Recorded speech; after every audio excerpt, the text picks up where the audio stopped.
Okay, I'd like to call the November meeting of the Historic Preservation Commission to order. Paula, would you call the roll? Alan Brown. Present. Neela Crink-Clements. Present. Taylor Fudge. Present. Mary Jo Meacham. Klaus Ryman Phillip. Present. Linda Schultz. And Ann Zacharias. You have a quorum. Okay, I'd first like to go over the meeting procedure, which is on the back of the cover page of your agenda. The chairman will announce each case and ask interested parties to indicate their presence by raising their hand. Commissioners will discuss details of the case, calling on staff for details. Following this discussion, commissioners may choose to ask questions of parties present. Interested persons may speak to support or protest the application. The applicant may be entitled to one brief rebuttal. Interaction between applicant and protestants on the floor is not permitted. Persons speaking are asked to approach the center podium one at a time to introduce themselves by name and address and sign in too, please, and to present their position as succinctly as possible. The Commission asks each speaker to limit his or her remarks to no more than 5 minutes.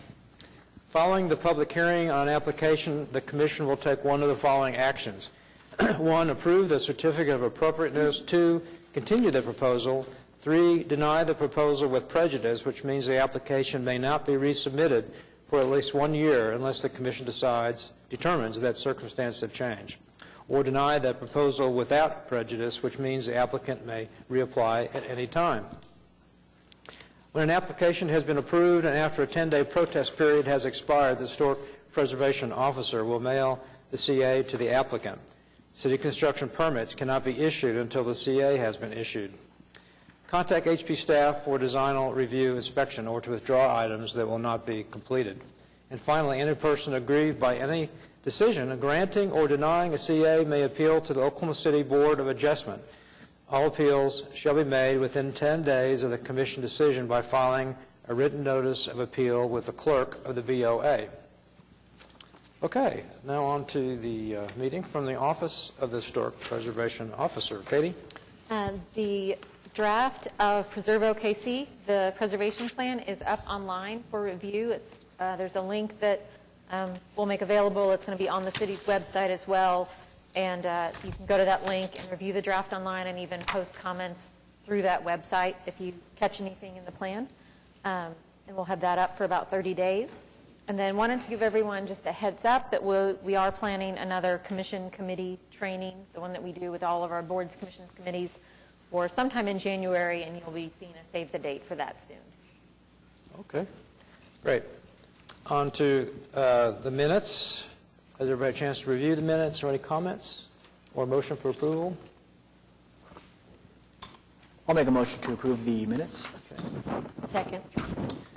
It's been moved by Klaus Ryman Phillip and seconded by Mary Jo Meacham. All in favor? Aye. Opposed? Okay, the minutes are accepted. On to code enforcement report.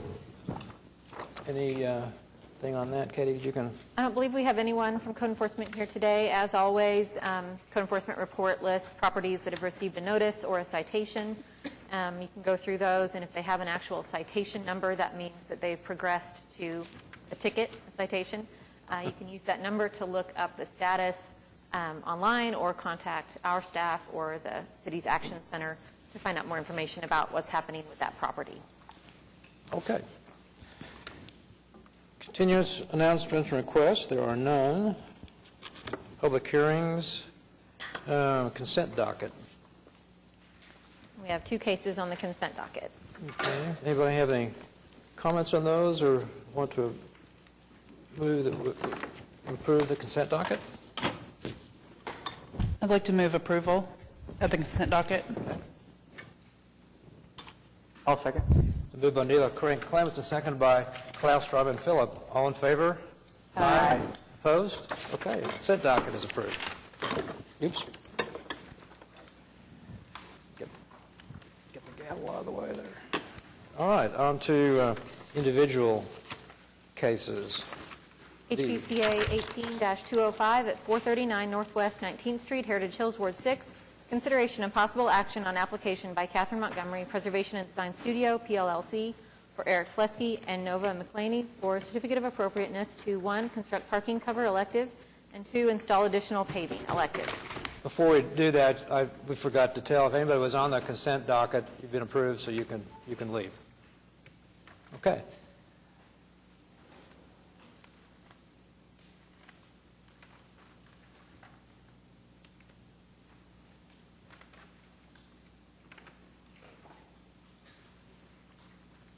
Catherine Montgomery with Preservation and Design Studio. Good afternoon. I'm Okay. here to answer any questions that you might have. Okay, so what's happened on this, Katie, since we saw it last? Was that for me or for Katie? Katie, I That's think... fine. Okay. Review the So this history. was denied in May, at the May meeting of the HP Commission, and the applicant appealed to Board of Adjustment. Board of Adjustment heard it. There was some discussion about information that was received, but not in enough time to really be fully incorporated into the staff report. And so for that reason, the board remanded it back to the HP Commission to hear the case again. Okay, and what was that additional information? I'll let Catherine Okay, speak to that Catherine. if you want. I think to summarize quickly, there had been some email issues that we were having with sending to Katie, and I didn't get, anyway, so she didn't get my email, I didn't know she didn't get my email, and we've since solved that problem, I think, and now I call every time I send an email. Always confirm. But also, so some of the key information that was included that didn't get what we felt was due consideration was the survey that we did of all of the properties in Heritage Hills, and provided information on how this property is unique and the situation that we have.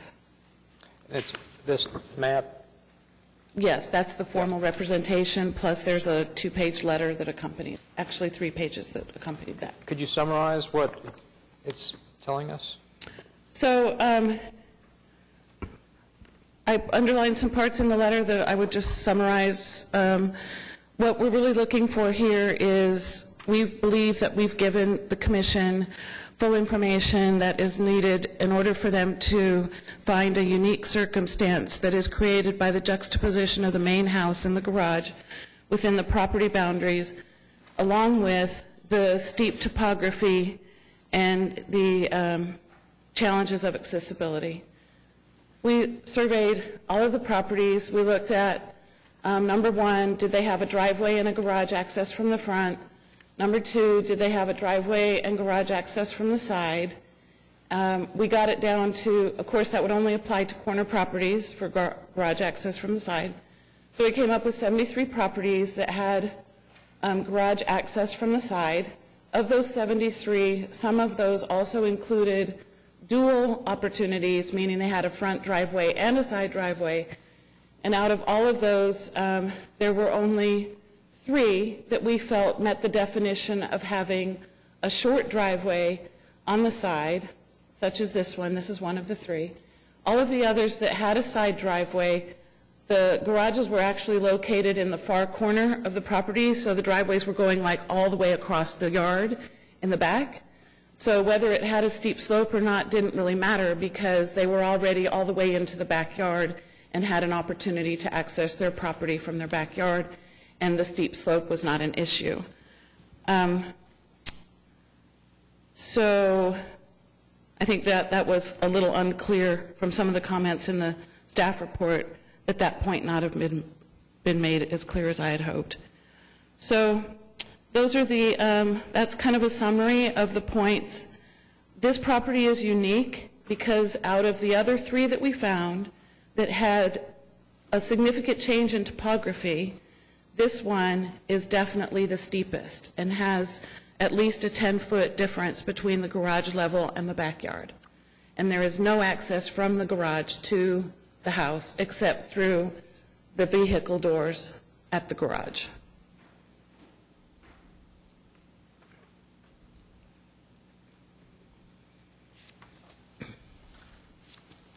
Okay.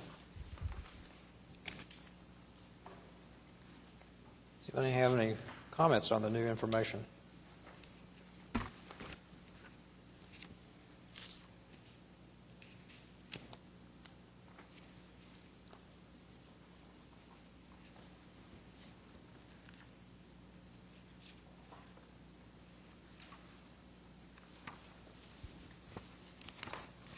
Is there anybody else who'd like to speak on this?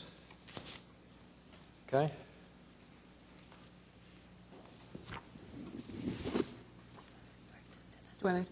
Take care.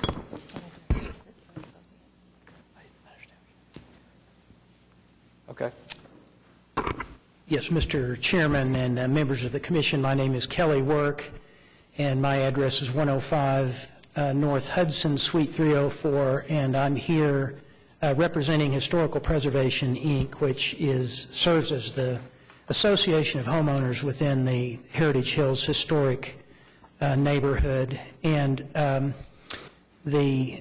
as has been mentioned, the Commission denied this application in May of this year. There was an appeal that was filed to the Board of Adjustment. There was a portion of the presentation that was made by the applicant, and in that portion of the presentation that was made to the Board of Adjustment, as Ms. Frittle mentioned, there was a contention that was made by the applicant that there had been information that had been submitted that had not been adequately reviewed or digested by the staff prior to preparation of the staff report. So so based on that, without hearing from anyone else or without concluding a hearing, the Board of Adjustment made the determination to remand the case back to you all so that that information could be fully reviewed by the staff. And of course, they have done that now and have made their report to you all and are still recommending a denial of the application with prejudice.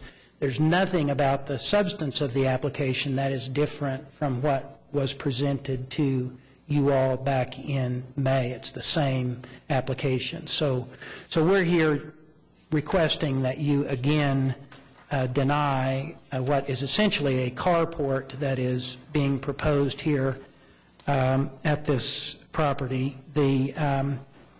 It's not consistent with the guidelines. It would have an adverse effect on the historic character of the district. And as the staff notes in the report that was prepared for this meeting, there's not really anything that is particularly unique about the property. The survey that was presented identifies 73 properties total that have a side garage with access from a side street and away from the front of the residence. So it's not a particularly unusual situation. And more than 34 years ago, the Commission allowed an accommodation for this property, and by approving a certificate for a driveway on the east side of the property, which is what you see in that photo in front of you. So that was approved back in 1985, and so there is a provision for this property to park cars on the same level as the entrance to the house, and that's what was approved back 34 years ago. Another example of that type of accommodation was done directly across the street at 436 Northwest 19th, and that was done just in 2018, where that property also has a side driveway that fronts onto Walker, and they requested approval for a drive on the east side of the property from 19th Street. So that has been done for that property as well. So there's just not, there are a number of the guidelines that this proposed carport would be in violation of or contrary to. The applicant is, it most resembles a porte-cochere, even though it's not. It's been designed not attached to the residence, but in terms of how it would visually appear from the street, it would appear as a porte-cochere, and the guidelines specifically state that a porte-cochere where there is not one historically should not be added.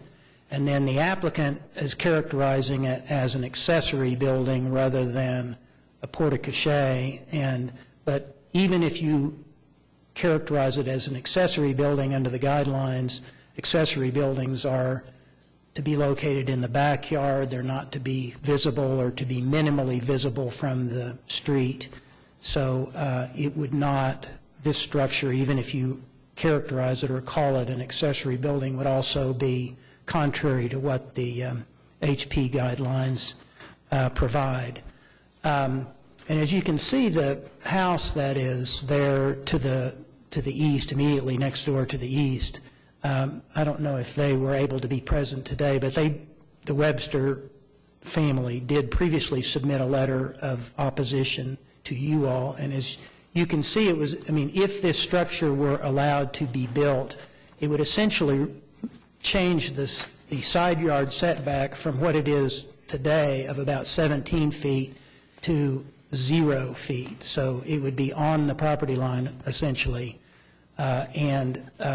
They would, their two-story or second-floor windows then would be looking out over the roof of this carport, and the roof is proposed to be a TPO membrane, so essentially a rubber membrane, which is a light, kind of reflective material that also is not consistent with what the HP guidelines require. So for all of those reasons, we would ask that you again determine that this is not an appropriate structure, that it's not consistent with the historical preservation guidelines, and that a certificate of appropriateness would not be appropriate and should be denied. We'll be happy to answer any questions that you may have of us. Okay, thank you. Thank you. So what's our procedure? What has been sent back to us against the new information? So it's just like it's open still? They Okay. ask you specific questions, and you are able to deliberate, in a sense. You're able to Just like consider. normal? Okay. Yes. All right. Okay. Any comments on or questions from either of the applicant or the representative from neighborhood? I guess frankly, I don't know if I've seen any compelling new information that would change, the position that I had the first time we reviewed this case. Personally. Will say that is exactly what I wrote down too. I don't see any compelling new information either, and no matter what it's called, if it's carport, porte-cochere, accessory building, it just doesn't feel like the guidelines support what we're trying to put together here for this particular property. So I think for me, I'm in the same position that we were in previously. Okay. Anything else? I appreciate that there are feelings that this is something that's undesirable for a historic district. However, I have presented a very comprehensive analysis of all of the guidelines, as was previously done and continues to be. And I truly believe, I've had 20 years of continuous dedicated historic preservation service. I've made presentations at national conferences. I know what the conversations are. Everybody knows. I was writing the preservation guidelines. At the time that the driveway was originally granted, some 30 or more years ago, we didn't even have guidelines. What the guidelines that preceded the guidelines we have today were written in the early 2000s. So those guidelines didn't even exist at the time that driveway was granted.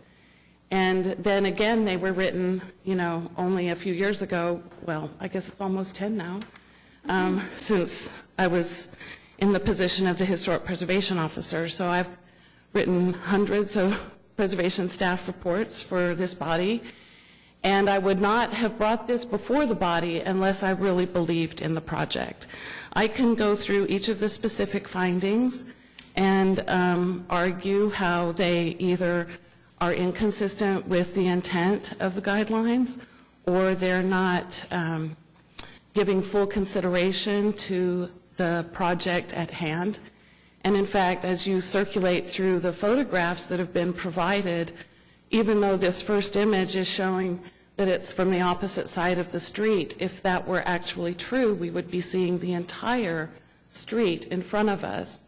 And I think anybody would be challenged to see a structure as minimal as this one in the winter, which is what this photograph represents, let alone in the summertime when you can't even see the driveway as you drive by because of the vegetation.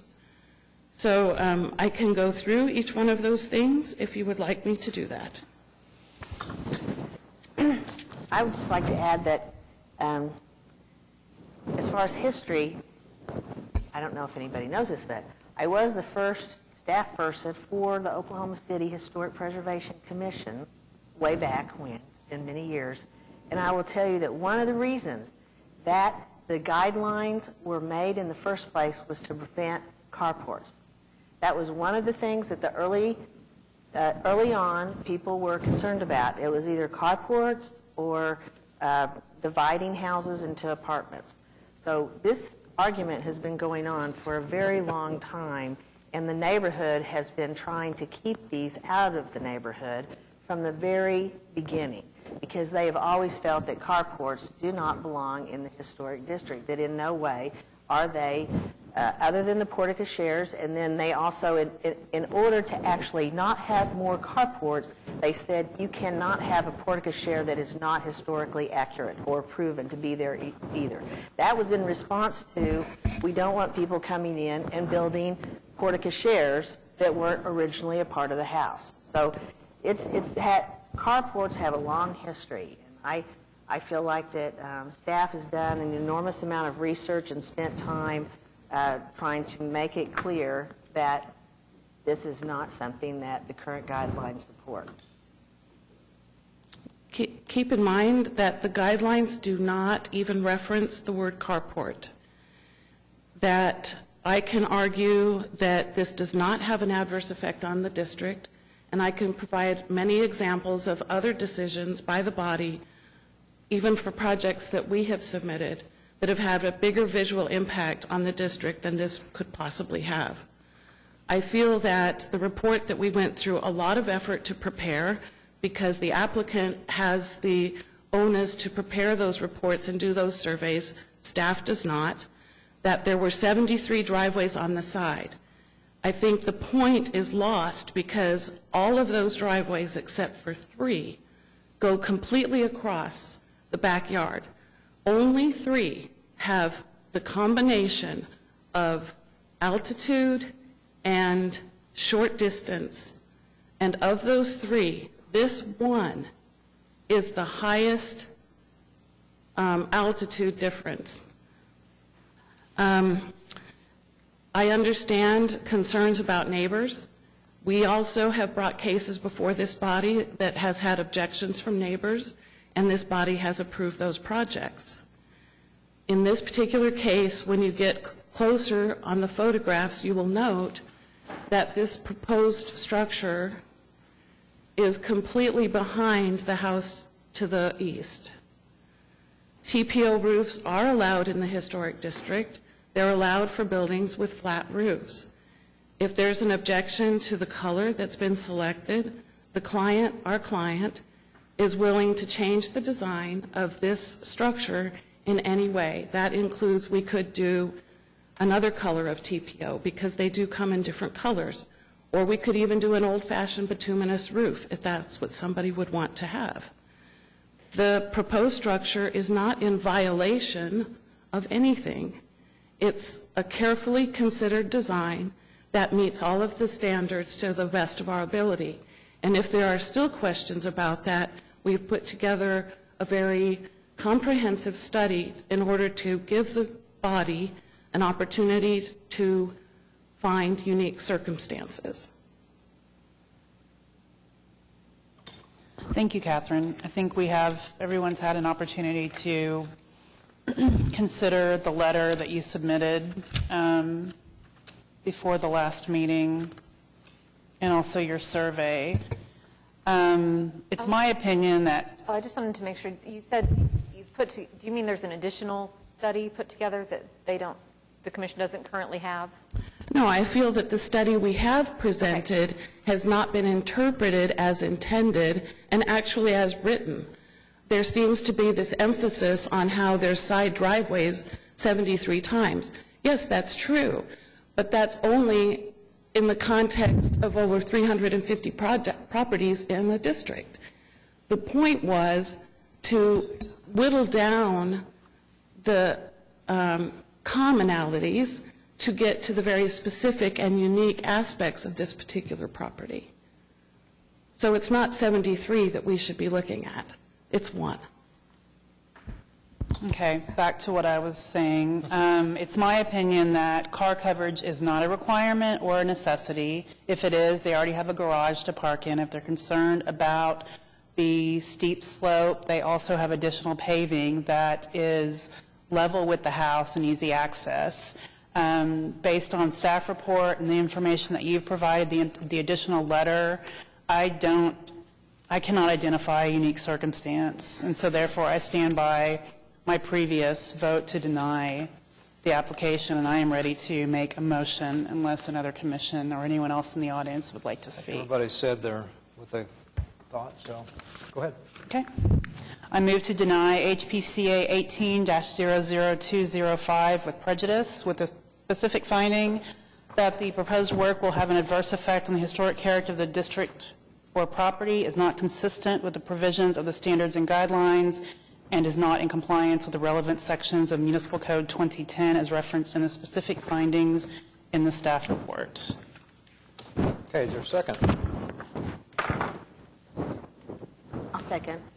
Okay, it's been moved by Neela Frank Clements and seconded by Mary Jo Meacham. All in favor? Aye. Opposed? Okay, it's been denied. With prejudice. Thank you for your consideration. Thank you. Okay. HPCA 19-114 at 634 Northwest 20th Street, Mesta Park, Ward 6. Consideration and possible action on application by Craig Cook, Oasis Real Estate, for certificate of appropriateness to 1, add covered parking at side of dwelling elective. Okay. Back again. Yes, sir. Not a fortuitous placement in the proceedings here, but It does come to mind.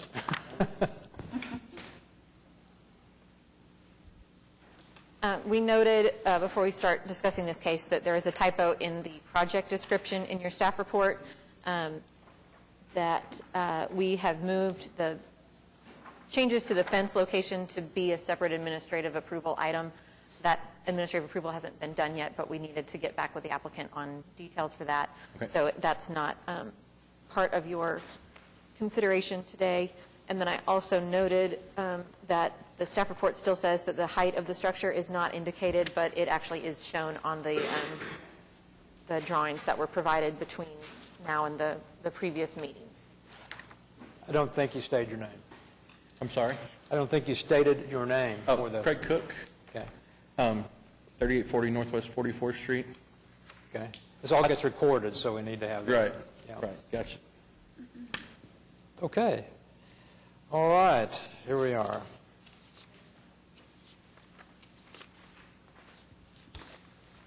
So what have you done?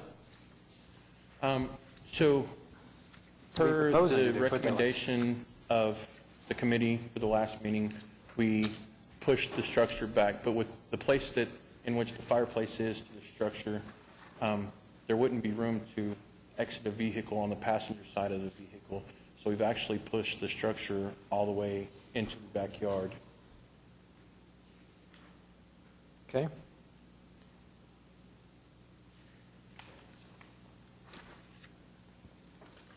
Just to point out, there is no garage on this property or opportunity for a garage because of the way the lot was subdivided, or at some point.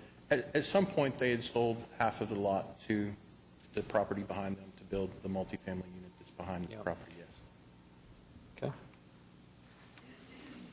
Any comments? Anybody? I just Contrast? think what Mary Jo said earlier about, the point of historic preservation from the beginning was to avoid installation of carports or car covers or whatever you want to call them. I'm not able to support the application.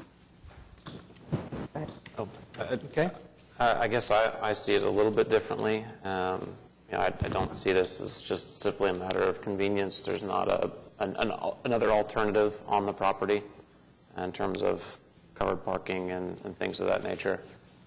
So this is likely one that I would actually be willing to support because of the unique circumstances of this particular property and the fact that there's not already something there that mimics the covered parking and porte cochere or carport, whatever you want to call it.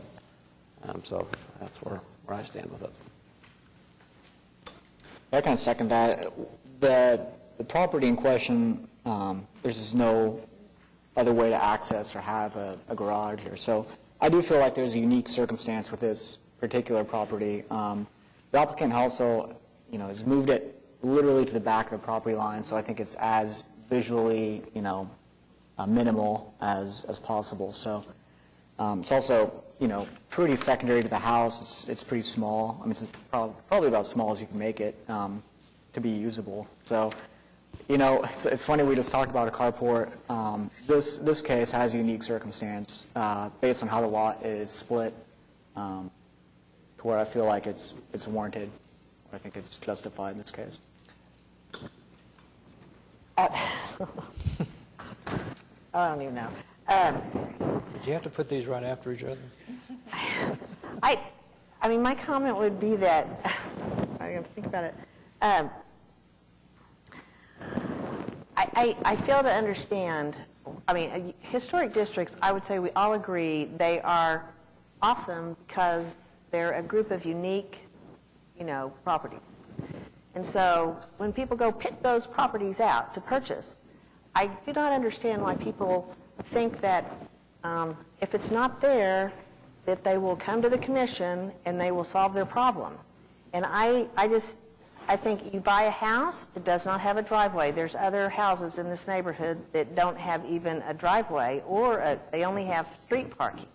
There's some houses in this neighborhood that have shared driveways. I mean, you don't buy things and then make them into what you want in historic districts. You don't even do that in suburbia. I mean, they have rules and regulations on what you can do and what you can't do. But here, I just feel like that's the part of this whole thing I don't understand. And I know when people buy these, I think they're taking a chance because they know a lot of times we don't, they're not approved. So I just think that if you're purchasing a property, purchase one that meets your needs. I mean, most people look at a lot of houses and they're like, I don't want that house because it doesn't have a 3-car garage, or I don't care, whatever. I've lived in historic districts for over 40 years, never had my car in a garage yet. It's either been too small, too whatever, not existent. So, I know cars can live without garages. So I don't have compassion for that, but I chose those houses knowing that. I'm like, oh no, it's an old garage. The car's not going to fit. I mean, I didn't think I'm going to, change it. So with that, I think people do have a choice. And for us to try to make up unique circumstances because they bought a house that wasn't exactly what they wanted, I don't think that's our job. Yeah. I'm not trying to argue in this, but if Yeah. we You were have never been so making- cooperative and nice. I mean, you have. You've tried everything I that really you try. can. But if we never changed anything to make a house better, you guys wouldn't sit here. And that is the difference between regular neighborhoods and neighborhoods that have strict historic preservation ordinances. We're here so we don't change anything. Exactly. We're the no-change people.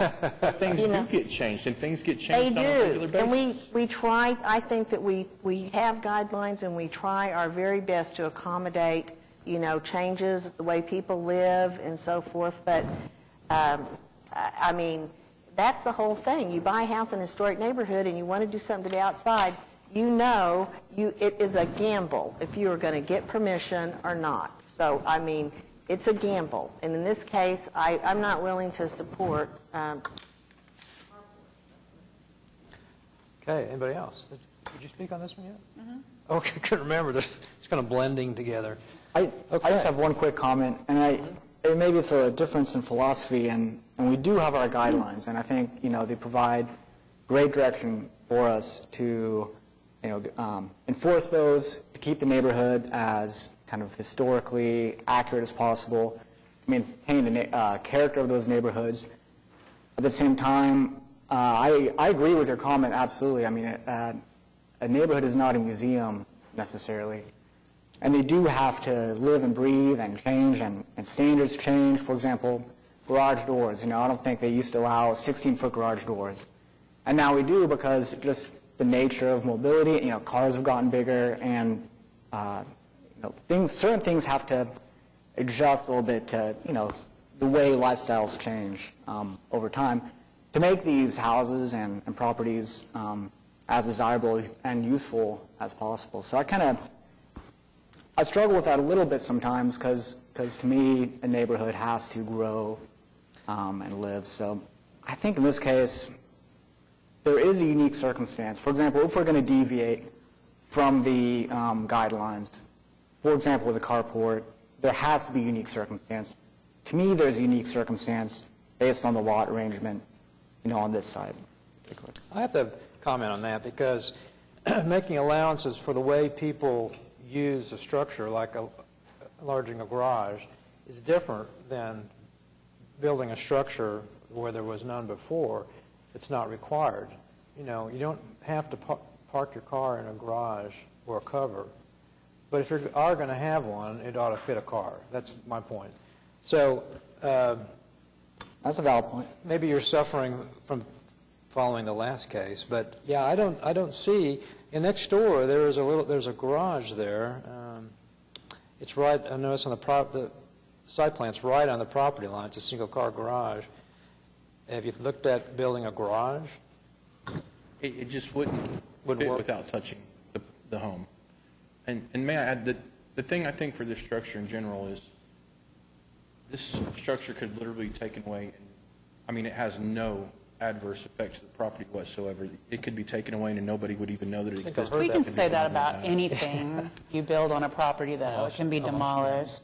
I think carports are funny because you can't store a lawnmower in them. They don't provide protection against the elements for your expensive tools. They're not going to protect your vehicle from 70-knot side winds, from the hail that's blowing from the side. They're just, what? I don't understand the use of them. From the rain? Shade and shelter. They will protect the vehicle from hail. Maybe not all hail. It's not an enclosed structure. I understand that. Sure. But it will provide some protection from hail. Yeah, it will provide some. I think maybe this lady would like to speak. You are? Yeah, sure. sure. Just state your name and your address, please. My name is Lee Eldridge. I live directly across the street from this property. I've lived in between Heritage Hills and Mesta Park before either one were, 50 years. And I've been in Mesta Park the last 35. I have followed a lot and been involved in a lot of decisions from this panel. And I know that you all can't claim responsibility for past actions, but nonetheless, you are setting precedent. And I have felt for a long time, and I think this is an excellent example to use. This, I think, undoubtedly was the worst property in Mesta Park. I owned the house in front of it. I owned the house beside it. I owned a house on the other side for 30-some years. So I know the history of this house really well. The fact that it has even been saved is beyond anything I would have ever dreamed of happening. And I have felt for many years that I think the unique aspect of our historical properties and the decisions that this panel makes should allow for individual decisions.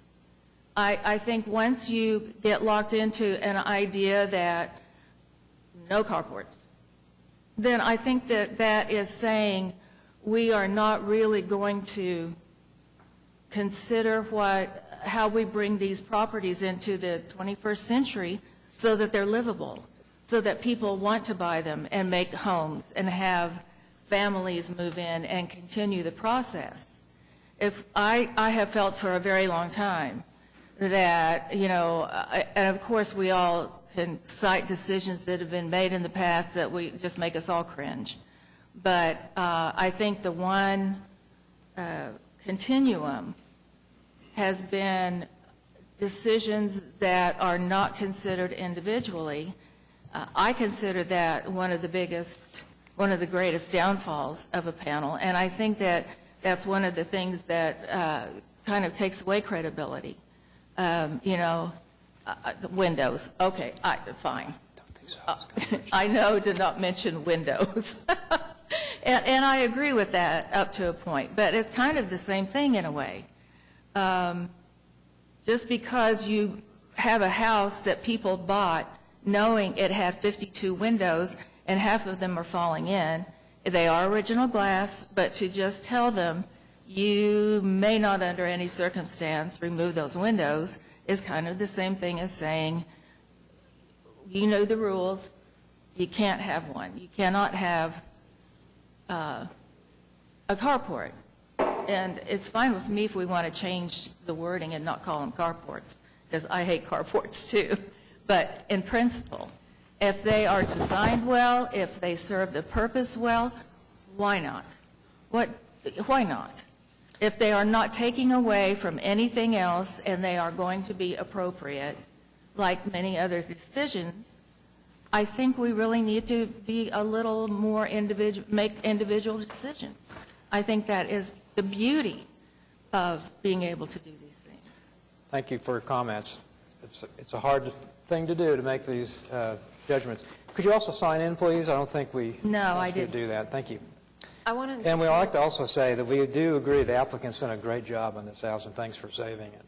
Oh, Yeah. one more comment. I have to tell you, I have seen so many people and contractors. I've done houses for years too, and I honestly can tell you I have never seen any other contractor treat a house the way Craig has done these houses. He has made decisions that are decisions that people who plan to live there for the next 50 years would make. And I'm just so grateful that we still have people that will come in and do that, especially with properties like that. I would not have given you $50 for that place. There's a lot of those. Okay, did you want to say something? I just wanted to note, and Alan, you touched on it with the garage next door, but that one of the guidelines that staff looked at and that was behind the staff recommendation on this one in particular is 4.5.6 that talks about if documentation of a historic accessory building at the site is not available, the size, design, and location of a new accessory building should be in keeping with other accessory buildings in the block and historic district. And we looked very carefully at the fact that there was a garage in the exact same location at the property directly next door, which has the same unusual backyard configuration as this house. We know of at least 2 other houses in our historic districts that have the same setup where the backyard has been split off, or that perhaps that house was split off from another backyard, so there is very little property behind the house, and there's an accessory building, whether it's a garage or maybe not even large enough to be a garage, right at the rear corner of the house. So staff felt like for that reason that met that guideline when we talk about accessory buildings in general. If the applicant was to come in and propose something like a shed, we would likely administratively approve a shed in that location or some other kind of accessory building. So I just wanted to call attention to that within the staff report.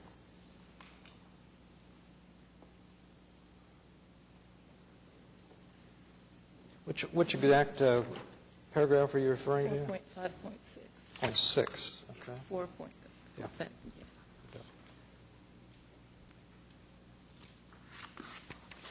As an accessory building. In keeping with other accessory buildings on the block. generally, don't we consider accessory buildings behind a fence? I mean,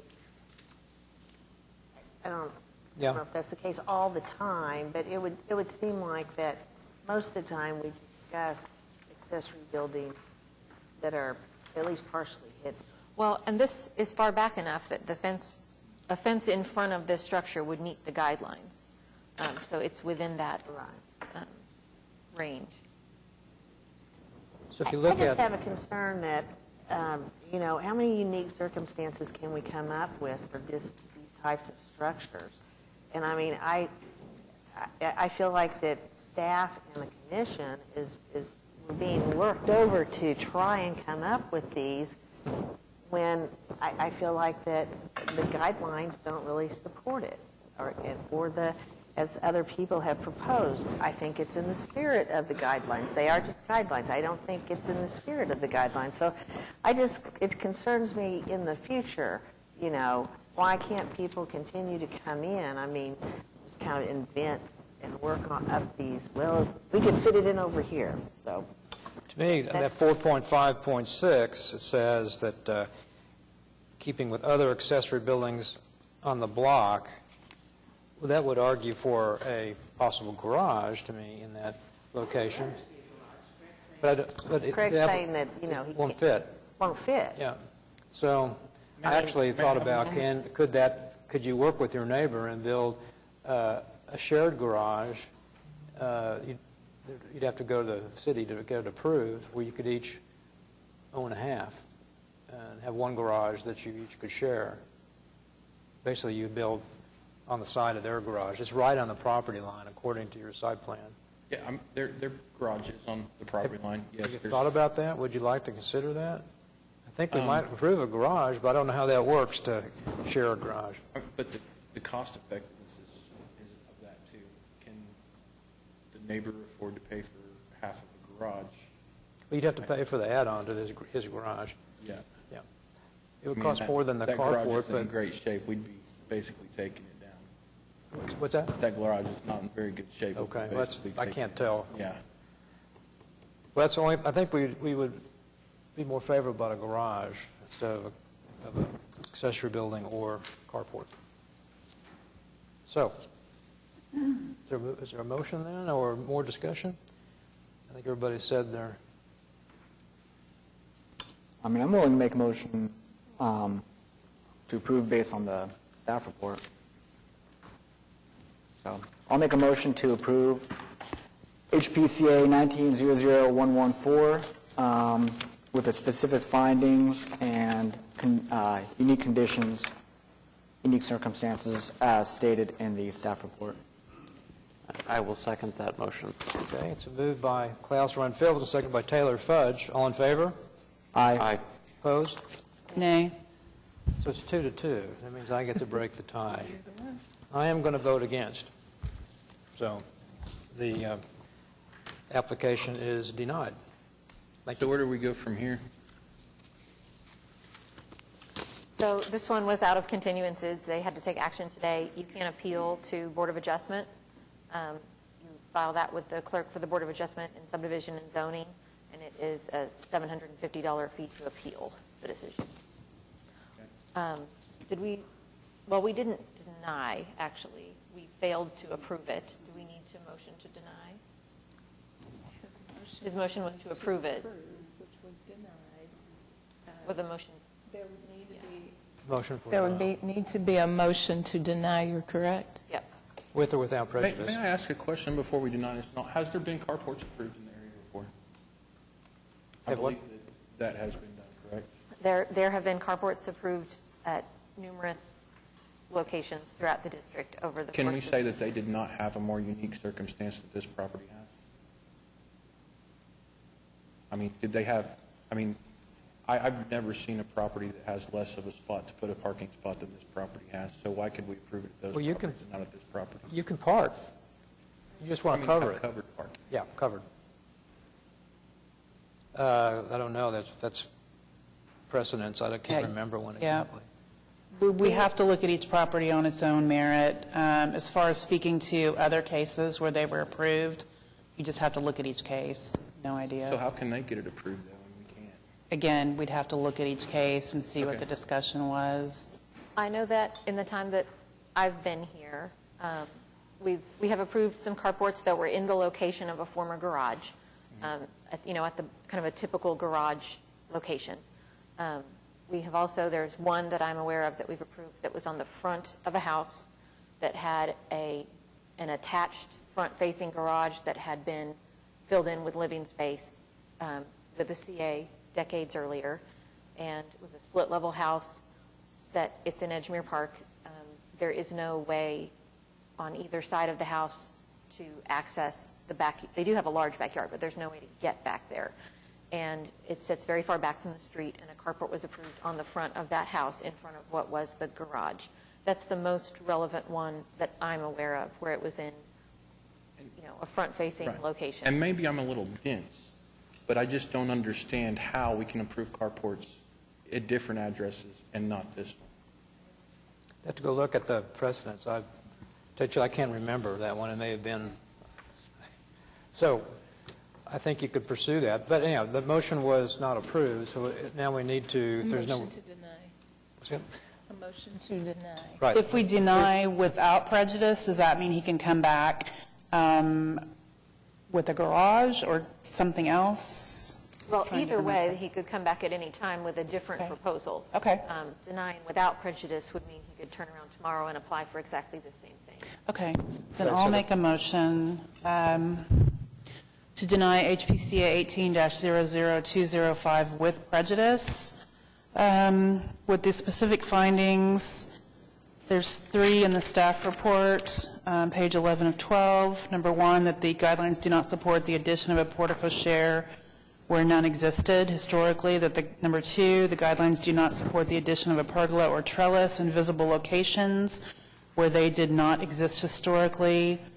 And number 4, that the guidelines do not support the addition of an accessory structure in a visible location where it did not exist historically or is not based on the historic patterns of development of the property, block, or district. So I guess all 3 of those just kind of cover whatever you'd want to call the car cover, essentially, right? Okay. Is there a second? Second. Moved by Neela Frank Clements and second by Mary Jo Meacham. We probably ought to have a show of hands on this. All in favor? Aye. 2. All opposed? I'll cast the. Wait a second. I meant to vote with the in favor of the proposal. Sorry. So I'm opposed to the in favor of the proposal. The motion was to deny. Yes, in So favor of you're the in denial. favor of the Denial. denial. Confused by our motions here. Sorry about that. Does that make sense to everybody? So 3 to 2 3 to to 2 deny. to deny. Yes, with prejudice. With prejudice. Yep. Okay. Sorry about the confusion. Too many carports. All right. On to the next case.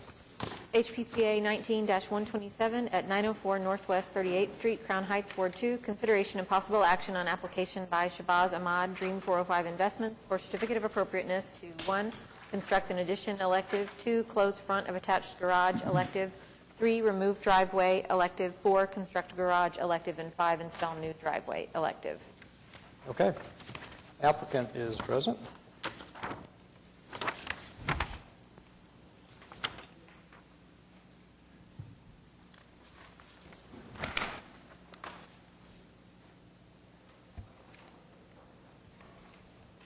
So Katie, am I to understand that the, Let the applicant say his name. My name is Shabazz Ahmed. I go by Raj, and the property address is 904 Northwest 38. What is your address? We're supposed to state, I think, the applicant's. Okay, either one. All right, thank you. I get stated. Okay. I don't know. So you've made a lot of changes from the last time. Yes, we did. Could you describe some of the changes that you've made? Yeah, well, the biggest change I think that last time we talked about was the massing of the addition and the overall size. So last time we were here, we were at, I think, 1,032 additional square feet footage on the addition, and we are down to 810 square feet. And about the massing, reduced the overall width the depth and the height of the addition to make it, as you can tell by the elevations, make it much smaller. In the front? And in the front, for the garage, we proposed initially to repurpose, use the stone to infill the garage, but instead we're proposing to do kind of a false front wood panel that would look like a garage on the garage part. Okay. And? And I know you've done more. we got more. And I think that's it, isn't it? Or we?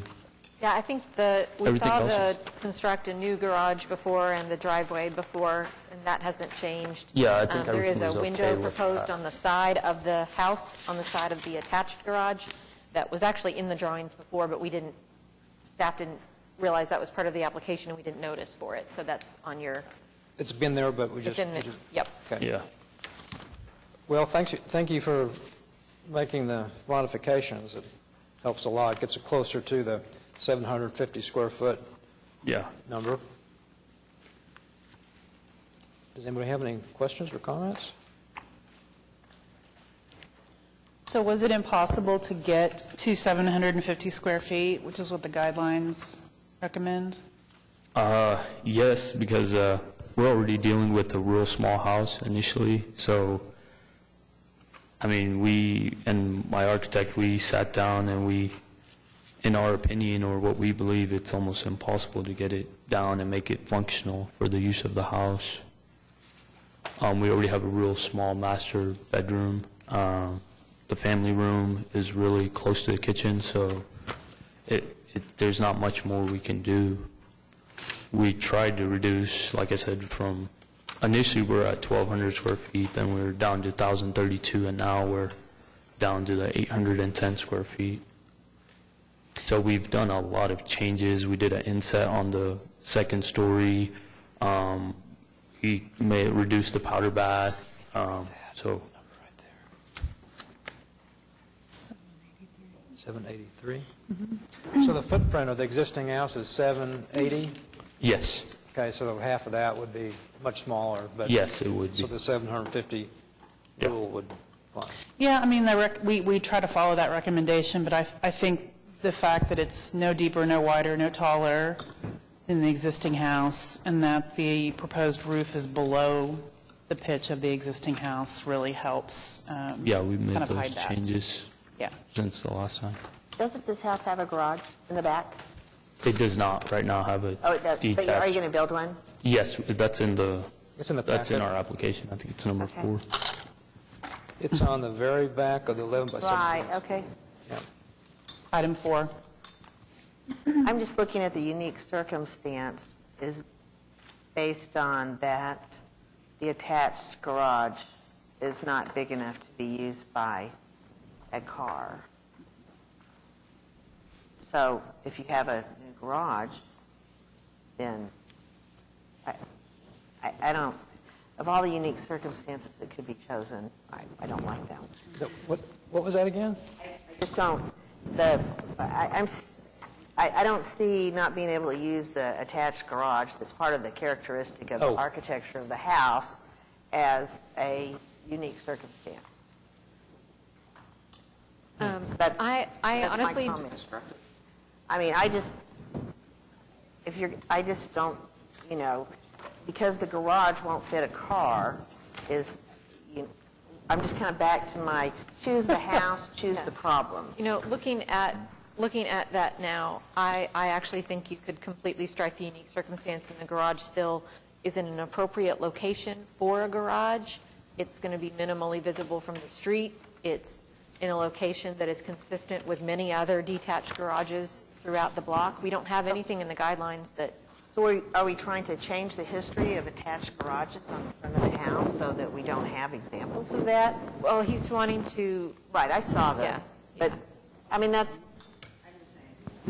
Ron, what is the size of that existing garage? I can't read, it's so small. Existing garage, it says it on the staff report too. Oh, okay. If you could find that for us and let us know what the size is, that would Okay, be yeah, helpful. it's, It's a big if you- staff report. It's page 18 of the staff report, 18 of 22. It's in the considerations. It says the It is a 17 feet long yeah. and 16.5 feet wide. And what? Six? Oh, it's a I think it's a 7-foot wide opening, and it is It's a 7 10 by... feet, the door is 7 feet wide and 7 feet tall. Yes, Inside the garage is 10 feet by 18. 18 10 feet. by tall. 18. It's 7 foot.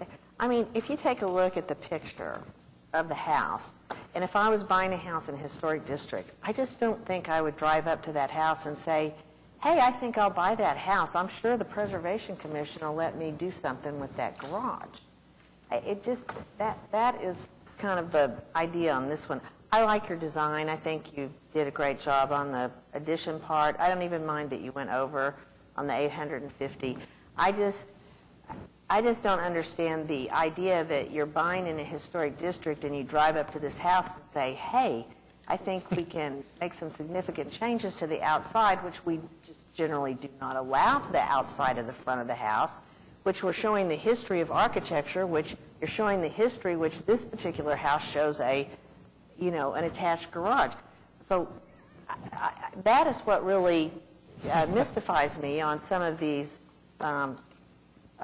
CAs. I just can't really conceive of driving. So would you drive up to another house that has other issues? I mean, we've had people drive up to, one had a porte-cochere they couldn't get their car through. Well, we didn't let them take it off. They couldn't even take it off. But they had some great ideas on what they might do. But that's the part I don't understand. And when you look at that, if you were, looking at the guidelines or working with the realtor and you said, hey, realtor, do you think I could do that? In general, I would just think, no. Just generally, you can't do that. I want to make sure that we're all on the same page about what's proposed, because initially they had proposed to completely remove the And garage put a door and make window it there. look just like the other house. But the intent with this, Is to make it seem like a worked with staff quite a attached, bit, was to keep the exterior of that looking exactly like a garage with a regular garage door, and simply to finish out the interior of it, which we don't review interiors, so he doesn't really have to tell us that anyway. All Yeah, we know that's- is he's going to put on a nicer looking garage door from the outside. I mean, 'Cause the existing people gar- use their garages for all sorts of things Yeah. that are not garages, and we don't review that. And the So that's exi- the intention here. Are you actually installing a garage door, or is it It's made to gonna look be a- like a garage door? It's going to look like a garage That's door. not real, yeah. But, Because the purpose, That's totally different. I mean, he is built, that was my understanding when I looked at that. He is going to build something that resembles a garage. That's just my, well, Joe, at least it's not a carport. I think to me, it just kind of goes back to, how much do people think that they can come to the commission and make change when we have guidelines? And if you just read the guidelines, most people would say, that's going to be difficult. That's all. Yeah. I remember we discussed this at length last time, and I feel like the applicant has pretty much addressed all the kind of direction that we gave him. I think it's a well-considered proposal. I agree with garage door. I mean, I was arguing that, I don't know. Frankly, personally, I'm not opposed with going back like you had proposed initially. Putting a window in and putting the stone there. But I agree with you, but then I also feel like that we continue to put ourselves in a position where we're trying to help them do something that we really don't want them to do, because we're having to address the, well, if you did this, maybe we might vote. Then we get to the end of the continuances, everybody feels like, well, we've given them so much direction, we've kind of played a part in it, so we really have been giving permission all the way along because we've been asking them to go back and make these changes. So, Well, I'm just looking at- we get to this point and we're like, well, they've done everything we said. I mean, that's not what we said at the beginning. If you do everything we say, you're going to get your CA. I agree with you philosophically. I'm just trying to... Yeah, well, and I'm looking at the philosophically guidelines. speaking, from my point of view, I do think, again, I think, it's not a museum. I understand. I do understand. We have the guidelines, and there are historic preservation neighborhoods. I understand that, but at the same time, I think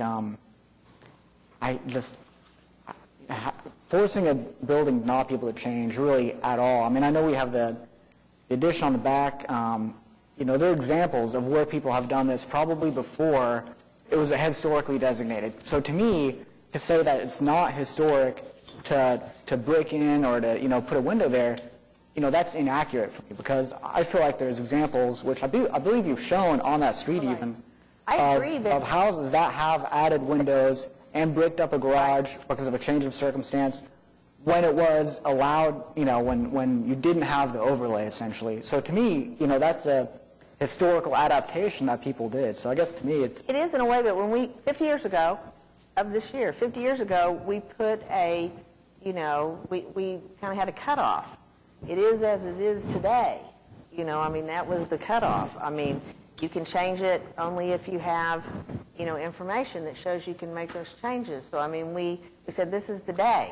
After that, everything is going to be the same. And that's the charge of the commission, is to continue that. I just don't, I'm just going to sit here as the person is like, I'm going to try to defend, like, making so many little changes that after another 50 years, people go, golly, I wish they wouldn't have made all those changes, because we don't really know what we had now because we've had so many changes. I want to just ask, if it was detailed so that you could not tell from the exterior that it was not a functioning garage door, That's what would our that bother you purpose less? was on this proposal, that from the outside, it seems like it has an attached garage. That's the whole purpose. So we're trying to, preserve the history. That's what we're doing here. I think you did an excellent job trying to convince me. That's all and I I can would say if he applied tomorrow to replace the garage door, I'm going to administratively approve replacing the garage door. Yeah, we could do that. We're just being If he upfront and proceeds to convert honest the and bathroom letting you guys know. garage to a master yeah, bath, exactly. I will never know. We can do that. He didn't say that. He when asked, he said he was going to make it look like a garage door. So that could be a condition on Well, it. I don't want to make that condition. A little bit. And the plans look like it has a little bit, it's not going to look looks like just it's- like a garage door. It looks like it's raised up a little bit. That's the only difference, is it's going to be raised up. That's the only for, difference.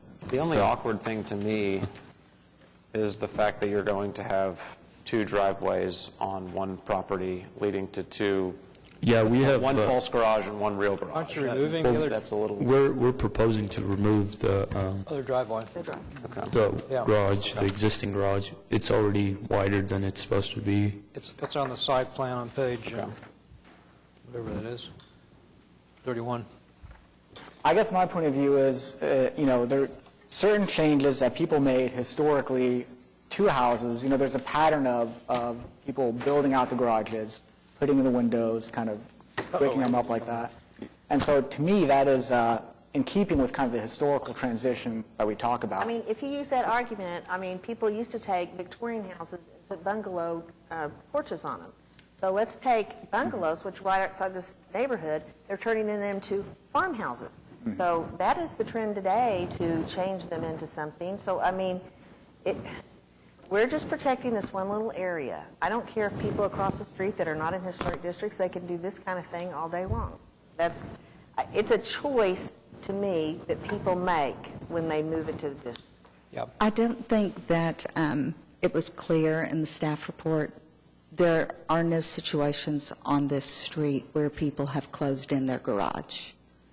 We did the research. There were 5 attached garages historically on this street, on this side of the street. All of the others had an option for a garage. They were not built with a garage. They were built with those windows and walls in place then. So there aren't any situations where this has already been done on the street. And They're either built one way or the other. It was maybe the same plan or the same, but they had the option of doing one way or the they other. had an option, yes. Okay. I don't know, I'm kind of coming down a little bit on the side of making the existing space usable, but there is a 10 by 18 foot parking space enclosed in a garage, which by all standards, that's usable. Parking space is 9 by 18 normally. So, but I don't see anything in this that doesn't meet the guideline. The new garage meets the guidelines, size-wise, and the lot fits the new garage. So I'm kind of trying to balance those two things. I don't see how this violates the guidelines, though it's not a unique circumstance that the existing garage is not functional. I guess is what I'm coming down to. That's not a unique circumstance. And quite frankly, if he hadn't shown us what he's doing with the garage, and he said we're just kind of, leaving the garage door there and did the addition, I think, that would meet the guidelines. Wouldn't have said anything? Yeah. we Okay, do that. well, I do wish that the garage, the new fake garage door didn't have a curb, because it doesn't look like a garage door to me if it's raised above the ground. Is there any way to do it and construct the curb behind the door, or? The purpose for the curb is it's water. Yeah, I know. So that's why we did that. That's the only reason. I guess maybe we can figure out a way to just make the panel go down, but that in that case, like we just said, I mean, we could get that approved if we're just replacing the garage door in that case. So To me, that would make it a little more acceptable. in that case, I mean, because the only thing we're arguing for is mainly the curve. That's the only thing we're arguing for, because everything else, I mean, we can go back and that's not even an approved garage right now. It's an aluminum garage door. We can go back and put a solid wood garage door and, do whatever we want on the inside. Yep. And it would get approved, so Right. we wouldn't even need to be having this discussion. So Right, so I don't- really, we're here for the curve. That's the main thing. Which I don't really care for that, because it doesn't look like a garage door to me. I agree. If it's going to be a garage-type door, I think do a garage door and find a way to waterproof and do a curb behind. You may have to make the because- wall thicker, come behind Yeah, it. I'm sure we could figure that out. I mean, we were trying to be upfront and honest and trying to get Yeah. the best option. With that change, I think I could support that. Anybody else want to comment?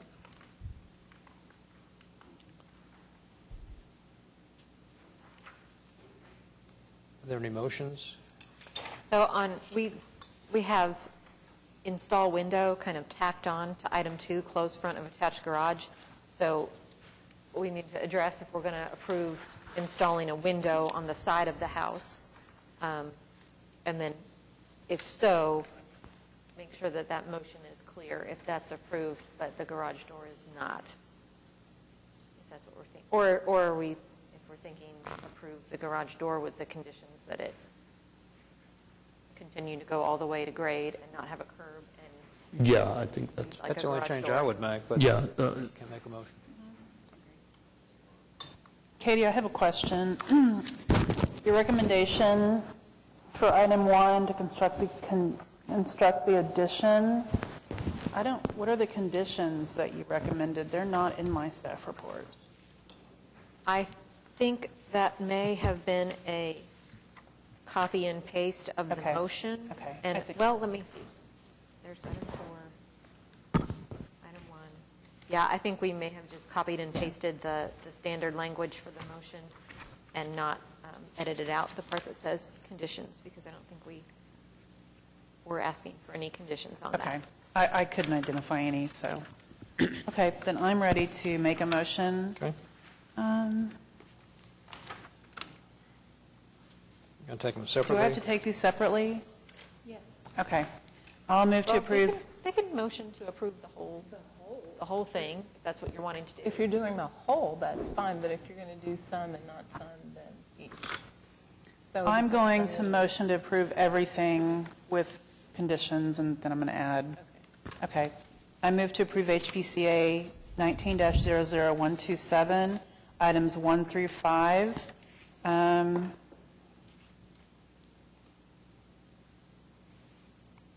With the conditions that are listed in the staff report for item 4 and 5, with the specific findings listed in the staff report.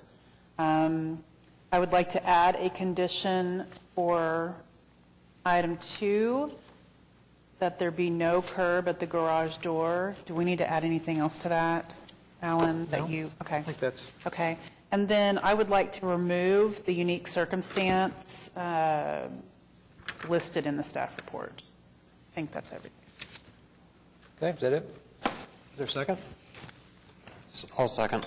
Moved by Neela Clemens and seconded by Taylor Fudge. All in favor? Aye. Opposed? Okay, thank you. All right, you're approved with All right. conditions? Thank you, guys. Yeah, thank you. I need to step. HPCA 19-00134 at 708 Northwest 39th Street, Crown Heights, Ward 2. Consideration and possible action on application by Alan Brown for Russell and Lauren Florence for certificate of appropriateness to 1 Construct Addition.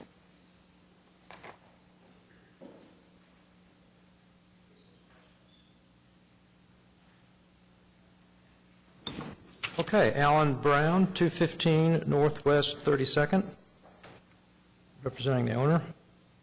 So Alan, it looks like you have offset this at the west side by 4 inches. Yeah. So let's see, 579 square feet of living space, lots of extra windows. We like those.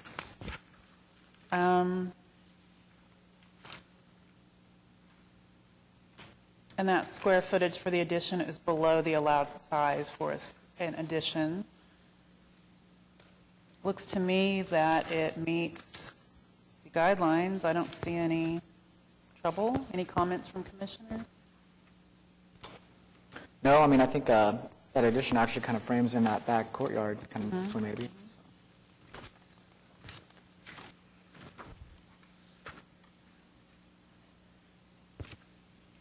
I think it does. Any other comments from commissioners? Anyone in the audience that would like to speak to this other than the applicant? No? Okay. Then do we have a motion?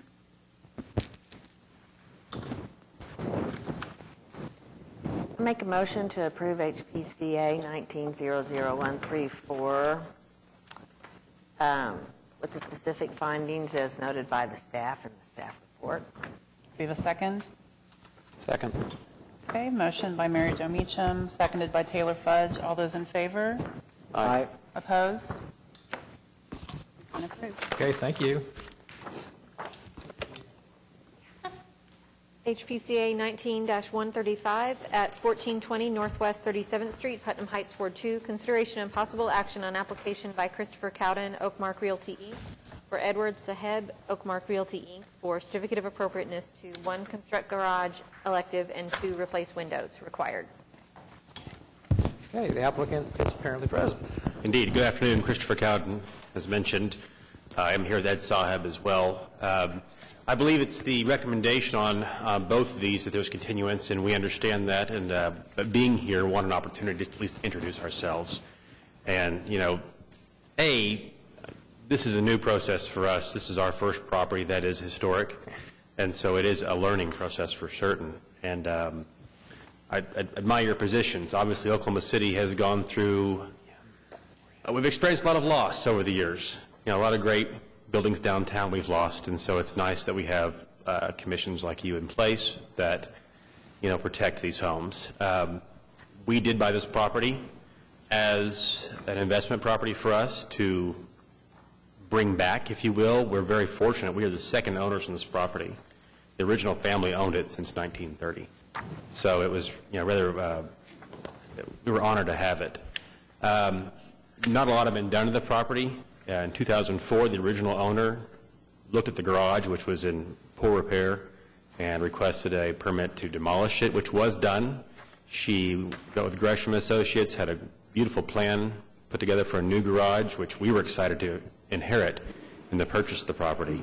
Unfortunately, they didn't build the garage at the time, so the permit expired, the certificate expired, and that's why we're here also for that. We recognize there's been some changes in the guidelines since that original certificate was provided, and so as such, we know there may have to be a few modifications to make that garage, you know, size-wise fit into the property and, you know, meet your approval. So we're happy to do that and provide some more details. I've been working with Angela, which I have not met her yet. Is Angela here? Right there. There she is. Well, I look forward to meeting Angela.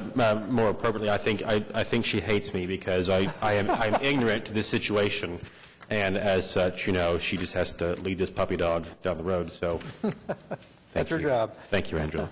Mr. Cowden, we bunch is do on me. need quite a bit more documentation so Sure, we can absolutely. fully consider your application. The staff report does list some recommended documentation. Since you're here, do you have any questions of staff or commissioners about any of those recommendations? Specifically, not with recommendations, no. I entered into this, with total good faith, and I think I maybe stumbled upon some old guidelines when I was approaching the window situation, which is on the back of the house. There's an addition, I think probably down in the 50s, to an upper area that had some, the room was finished, but not in such a way that anybody could live in it. So upon our purchase of the house, we obtained a building permit with the City of Oklahoma City and have renovated upstairs space to make it living space. All surfaces, all wood floors, everything is matching the original property. The property inside is beautiful. They took great care of it. And again, we're honored to have it. And I really have nothing to change on the inside, but just some cleanup and maybe a few obscure paint colors that were there previously. But other than that, it's a beautiful property. So the upstairs space, which again, we've just turned into usable space. It was not before, really. And as such, the windows that were there were horrible condition. And I, again, mea maxima culpa, it's on me. I went up there, pulled the windows out, we did, thinking we're doing the right thing, and put in new, efficient windows. Concerning right now is that upstairs space, which has gone through renovations, is open to the elements which we're now experiencing today that we had not previously, such as rain and cold. Had discussed with Angela encasing these windows, building out wood framing around the front of them to make them look as if they were there from day one. The previous owner on that first floor, in a bathroom window, those French doors, I guess she replaced those without the knowledge of this commission. Certainly, we had no idea what the condition of the situation was on those replacements. I also want to frame those as well to make them look like the original of the property. Obviously, there are some concerns with particular types of windows that are used. The ones that we used up there we'll use on all of our properties. They're very expensive windows, argon gas-filled windows designed to be very efficient. Again, turning a space that wasn't usable into a usable space for hopefully a future family to love. So that's, I'm anxious to get it closed in. I'm worried about damage, rain getting into the house. Right below that particular room would be, not a master, but a bedroom that, again, original plaster, walls, ceilings. I don't want to see it damaged, and so I'm concerned about it. I don't know if it's appropriate or not to ask this, but we would like to continue and get that framed in and get the new shingles put back up. Cedar shake being on the house originally, up, or at least that space, putting back cedar shake, the exact same. I'm just worried about damage to the property. I believe we have done an administrative approval for the I saw for the shingles. Yeah, so that work can proceed, but I know that can be dependent upon other work getting approved. I don't want to draw the ire of the commission here, so that's why I'm attempting to, again, if I can get this, go ahead and frame it out where it's sealed in. I realize it may not, I'm hoping to cross all the T's in doing this and making it look like it's appropriate to the property. Again, rear facing, that was always my understanding, that was rear facing, the non-street, that, I had some leeway in that, and so faults on me and how I misread whatever I came across. We want to do this correctly. So, but you did install vinyl windows? They are indeed, yes, ma'am. The new windows were vinyl, which, according to the staff report, not allowed. Is that correct, Katie? They would not be approved. They would not be approved, although, well, we have some allowances for vinyl-clad wood windows in new construction, but this is a much older addition that I don't think we would really consider new construction. And these are not vinyl-clad wood, are they? They're just straight vinyl? Correct. Right, okay. So, yeah, it doesn't meet what the guidelines require for new windows. If we need to, we're amenable to, we'll go back with what's appropriate. I just need to know I can do that. If we go back with a wood window, absolutely. The cost is not the concern. It's doing it right. But I don't want damage to the property. Okay, since you're concerned about damage, can administrative approval, can the shingles and those windows be administratively approved if they're the appropriate material, or no? So we could approve, because I feel more comfortable because this is not replacing a historic window. Approving replacement of the windows with the condition that an appropriate replacement window be submitted to staff. Okay, I would go with that. Okay. Continue the rest. Is this a Sam Gresham rendering in here? It is, indeed. Yes, sir. Yep. Which I understand he's done quite a few historical properties. I have to say, I'm, again, very ignorant to the process here in the historical neighborhoods. It's an interesting street. The street itself, a lot of the homes suffer a need, for new paint, new windows, quite frankly, in a lot of cases. So we're proud to be on the street and do it correctly, and it will be done right. We want this to be a home that someone enjoys for the next 100 years. Before we do a vote, I was walking up here. Did you set your name and address when you came up?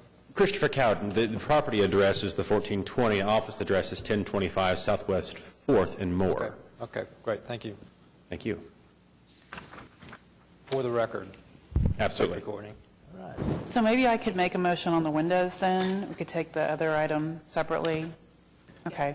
I'll move to approve HPCA 19-00135, item 2, to replace windows at rear addition of home with the condition that documentation of an appropriate window be presented to staff for approval before the CA is provided. As far as specific findings, commissioners, help me with that. Okay. Sorry, I think you could start with the windows are in a non-historic addition. Okay. The windows are in a non-historic addition to the original structure. And the windows aren't historic. And the windows are not historic. And the windows are at the rear of the structure. I think that's about everything. Okay. I'll second. All right. It's been moved by Neil Clemens, seconded by Klaus Ryman Phillip. All in favor? Aye. Opposed? Okay. So those items are approved.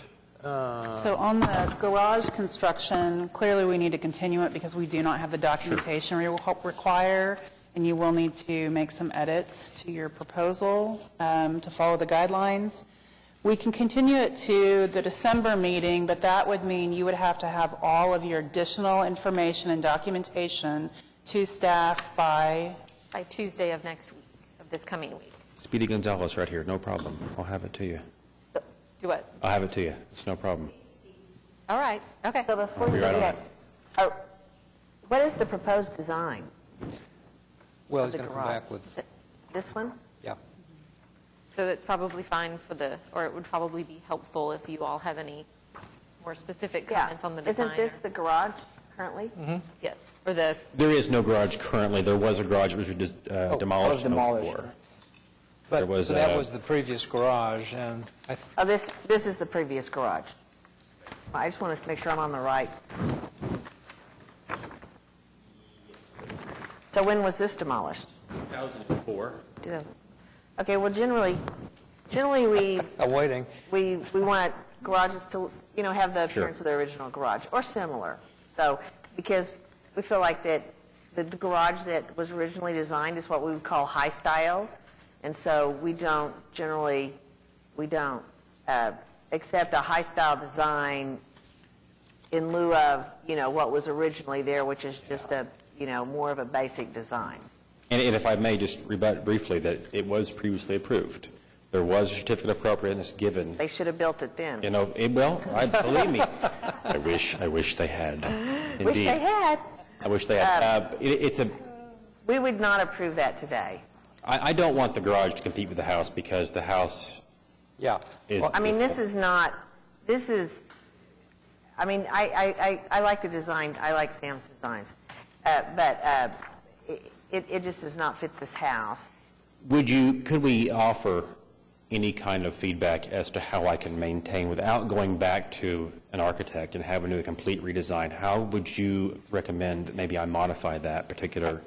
Generally, I don't think you need an architect to design Or even a home designer. simple garage. Yeah. Depends on how simple we've it had is. people, actually, the homeowner, put it on paper with the dimensions and so forth, Okay. and turn it in. So I don't think garages generally need an architect. If you do a garage similar to the previous, it was demolished, that's very simple. If you want to do more than that, you might need some help. Okay. But the one you've got is more high style than the house. So I don't think. Sure. Usually the garage is much simpler design than the main house. Okay. Well, and again. And you're going to save money. Well, and we want to do this right. I mean, we want to leave this property better than we found it. So that's our goal. Okay? Good. Can staff approve a garage like that? No, sometimes we have them approved with a condition that some final details be submitted to staff, but we don't have, A new design. yeah, not an entirely new design.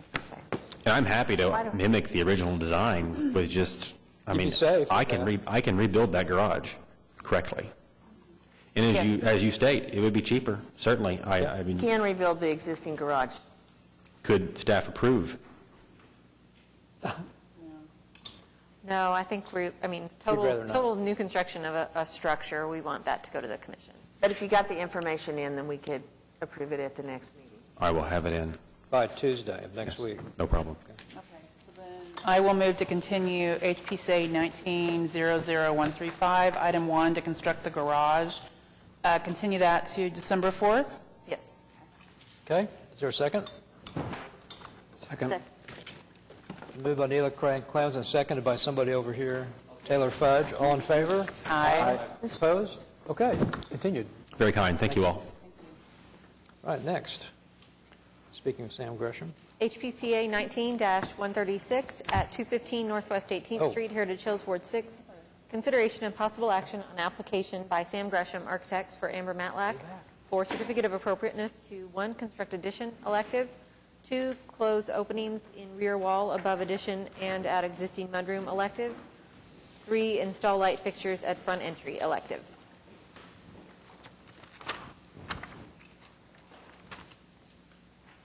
Holly Hunt, and my address, or the office, 400 Northeast 23rd. Well, now I'm confused. Do I put the address of the property on this document, though? On the Always sign-in? put my personal address on. You always there. put Is your that the personal? Rule? Yeah. Yeah. So should I do that? Your business address or your contact I information. think Rita said that could put the project address. You could, Yeah. just so that they know what you're connected to. No problem.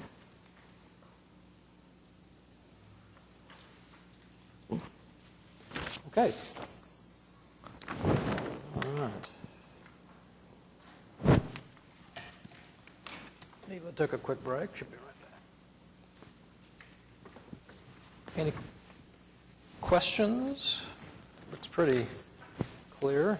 Yeah, I mean, the intention, how we came about the configuration of the 750 square foot addition, it was completely related to the layout of the house and as well as the driveway, the existing driveway, how it extends to a wider garage, and there's the garage apartment. Also, we telescoped, if you will, the side of the addition just to ensure that even though it is kind of a long addition, that it would not be visible from the public right-of-way. And that was the intention of us stepping back a full 2 feet at 2 locations as the addition extends. Holly, what are your, did you read the comments from the Heritage Hills Design Review Committee? I didn't receive You anything. didn't receive that? Sorry, I didn't know. Okay, they agree that it should be continued. The proposed addition is too large, and with the additional paving, it will cover too much of the lot compared to other homes on the block. The depth of the addition exceeds the allowed in the ordinance. I don't, is there a... It's not in the ordinance directly, it's in the guidelines that says an addition should be no deeper than the historic house itself. Okay. And I think it's like If you look at the site plan, though, I mean, with the porch, which is a large porch, I mean, I would contest that it is certainly part of the house's footprint, that if you include that, we don't exceed the depth of the existing structure. It is kind of long. The materials are not compatible with the neighborhood and the main structure, specifically, this is the commission, the Heritage Hills. Specifically, the siding should be brick, more windows are needed, particularly on the east side. Gas lights are not typical on these houses and are normally found on vintage yard poles. More work is required. Okay, thank you for that. I would like to get a copy of that.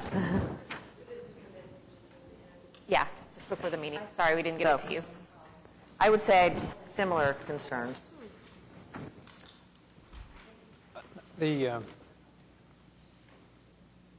Oh, I see. Well, I can appreciate what they have to say. I mean, I guess it's up to interpretation.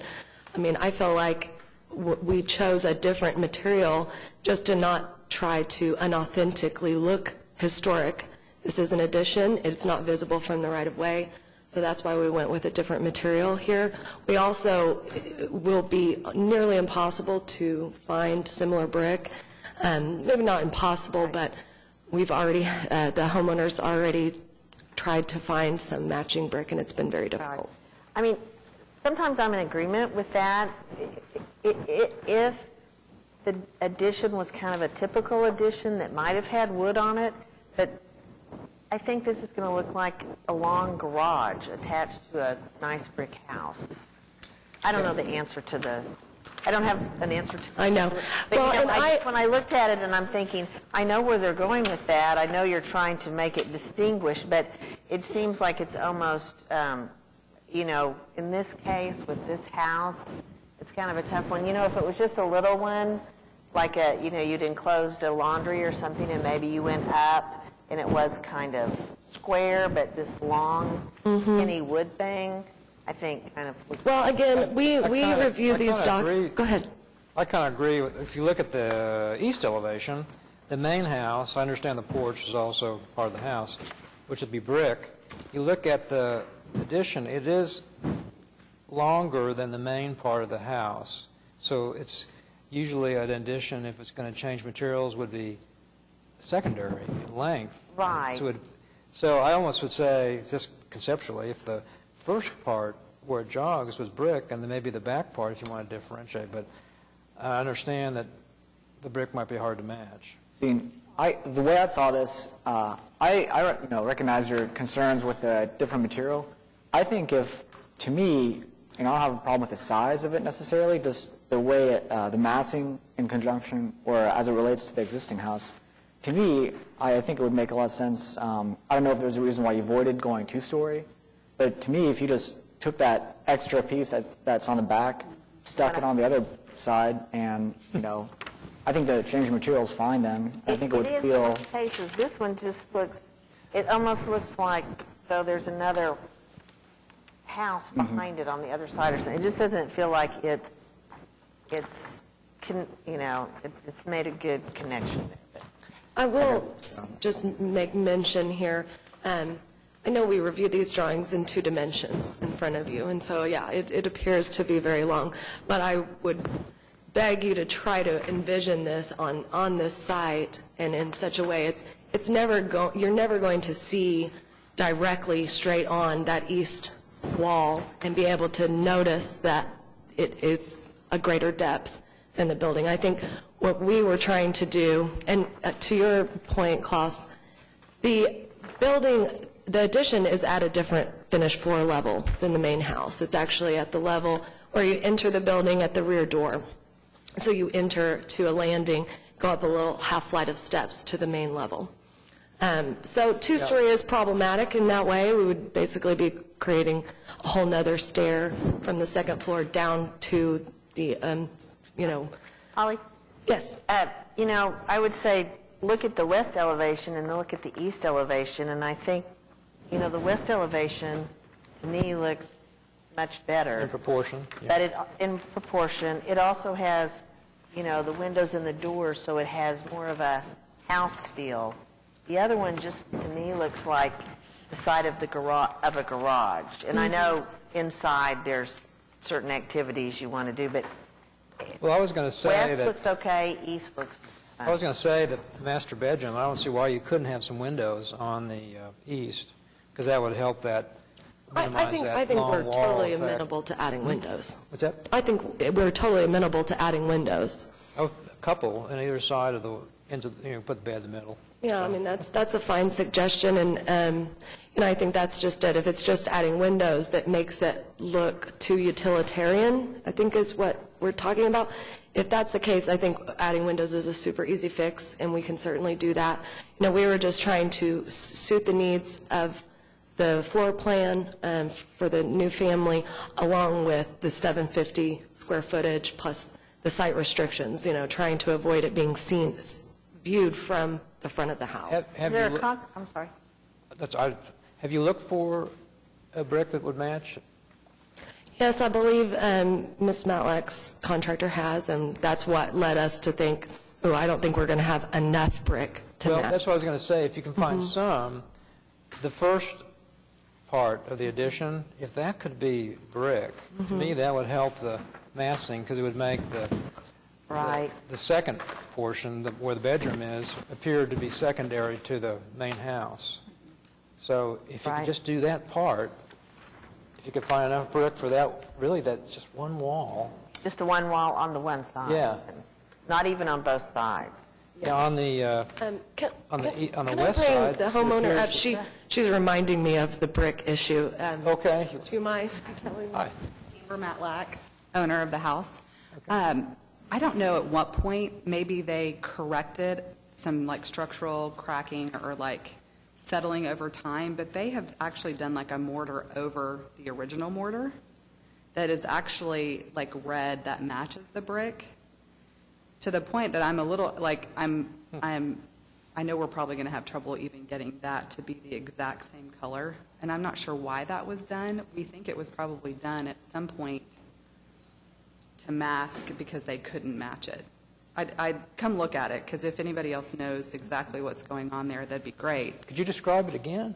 Yeah, so the brick is obviously the original brick, but there is some mortar that has fallen, but the mortar that you see mainly on the house matches the brick. So it's it doesn't... It's colored to match the brick. So they tech pointed with a... Matches. With a... And when they came in and did it, they did it really heavy, and it's almost like they just drew a line through it, because then it bubbles at the edges, where it meets the brick. So it's not, the brick has been hard to try to source. We haven't been successful at doing that yet. But then I'm also worried about, even when we do part of the add-on, which part of the mortar are we going to interrupt, and are we going to be able to So completely... is all the house done like that? Yeah, they did that. Well, it's possible to coordinate with that. We will obviously do our best, because we are proposing, taking out the mudroom door, since that's not going to be the main entrance in towards the house, and are going to salvage brick in order to do that. So there's a good chance we can salvage some of the brick that we're taking off for the addition to add it onto the addition. I think my concern was just what they had done with that mortar and making that match without it looking bad. I think they could do that. I've never seen... We can at It's just least colored attempt mortar. It's just colored mortar. They'd have to match it, I guess.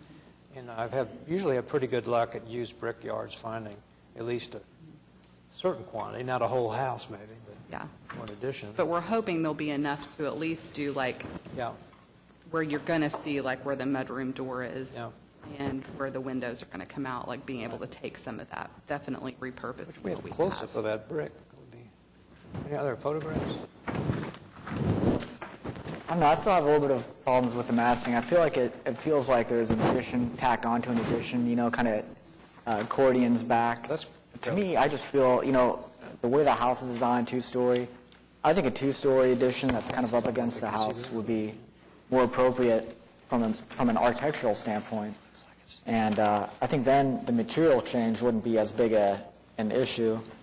And I guess the finished floor level, the difference, to me, you could probably, if you make the first floor a little bit higher, the ceiling height, I feel like you could probably match up the floors if that was a concern.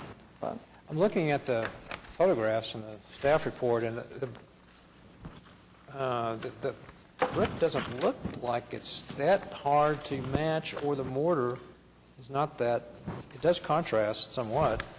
I was looking at. Well, in fact, I mean, again, there was that factor, but then also we didn't want it to fully mimic the existing. I mean, it was under our understanding that it was better to differentiate. It is. You're differentiating in two ways, though. You're differentiating by offsetting. Right, And true. then just architecturally, massing-wise, to get away from the addition looking like it's longer than the house, at least do a portion of it with brick to match. It's still offset, though, which would be help, differentiate from the historic house. Does that make sense? Right.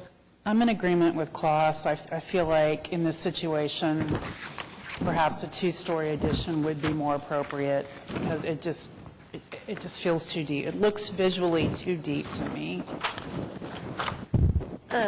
Again, and Mary Jo mentioned the west elevation, it just so happens that we have that one-story mudroom on the northwest corner of the house, and that's, it's just unfortunate we don't on that eastern side, but, I really am the whole time envisioning that eastern wall is not truly being visible. It's not like you're ever going to get that straight on view where you see that length, but I could certainly look into some other options. I think I'm hearing kind of two schools of thought, though. There you are. Is there one better than the other? I mean, we know 750 is the maximum we can go, and obviously that square footage all on one level functions a lot better for the homeowner in this case. So we would prefer a one-story addition. I'm not as sold on a two-story personally because it would, the mass would kind of compete with the existing house. I'm with Alan. I mean, but, for a rectangular colonial house, it's a hard addition house. I mean, just because it's... Where the stair is. I mean, you've got a rectangle and you're trying to... I mean, I'm in agreement with Alan on using that to soften the extension and adding the windows. Adding a couple windows. Sure. But we've got two that are like a two-story. So, what was I going to say? So, would you be willing to look at, for the least objectionable would be trying, from your standpoint, would be trying to soften not soften, but change the proportions of the west elevation? I mean, east? East. Yes, I mean, certainly, I think changing the material on that wall, just making that L, kind of returning it back with the brick, I think that's certainly something we can do. To me, that would also sort of balance the porch on the front, which is a one-story addition. That's true.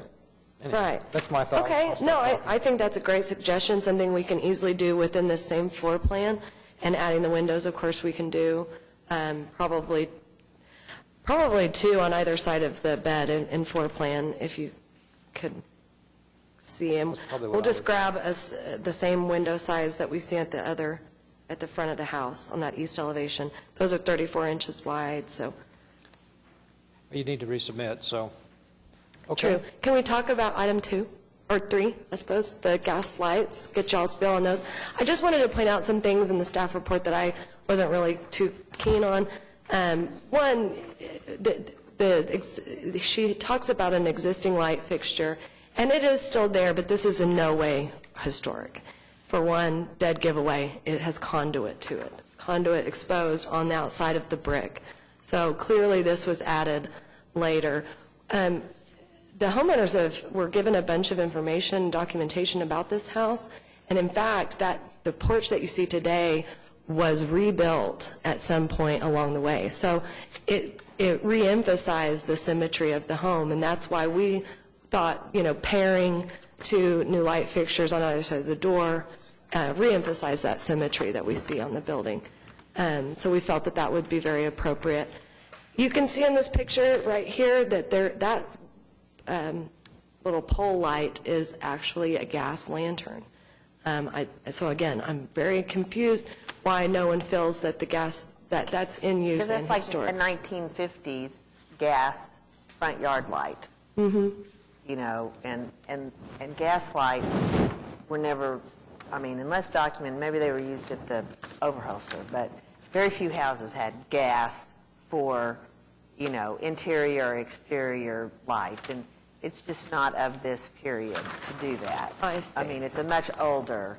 So a similar, would it be better than if it were electric? I mean, we don't have to have them as gas lanterns. I think that we were trying to use something from its historical present that we could mimic Are with we the gas. talking about the entry door or the Yeah. front porch? I mean, the front yard? Which one? are we New talking- lights at the The new entry lights. door. Yeah, those look appropriate to me. Yeah, I was talking about the gas But lights. now you're talking, No, well, they're saying they'll do them electric, so if they are Yeah, that electric, what- we were thinking gas would be better and more historically appropriate in this case because we have another gas lantern on the property, No, but again, that's perfectly fine. That is not original. I see. yeah. So the two issues for one, the gas lights, which we've already discussed, that that's not something we generally support because it's not of the era of these districts. Then the other point that we raised that may or may not be problematic is going from one light fixture to two light fixtures, just because sometimes okay. you see the configuration of that originally there was one fixture, or originally it was a pendant light from the ceiling, and then when you go back with two, it can change that appearance. This is a very deep porch. Very.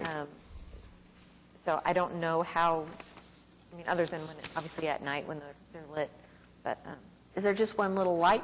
I mean, what's the Yeah, existing situation? it's like just holds a bulb. It doesn't even have any kind of It's not canopy. shown anywhere, right? It's like a very On the utilitarian. doorbell side? I mean, on the open? It's on the right side, so the east side of the door. So where you open Very- the door? Yeah, and it's also very, very, very high. But it's on So the east- almost as if it It's on the weren't east done side in of the conjunction. entire door with There's no sidelights. ceiling. So it's it's not next to the door, it's way on the side Yeah, of the side light, right? it seems like a very strange Is location it to the indeed. side of the side light? Mm-hmm. Yeah, okay, that's high, so it's not really right next to the door. And it doesn't, I mean, because it's so high, it doesn't really provide lighting at the doorway and at the entryway. It's just kind of lost on the ceiling. You know, it just kind of splays out onto the ceiling of the porch. Is it historic? It says just a light No. bulb?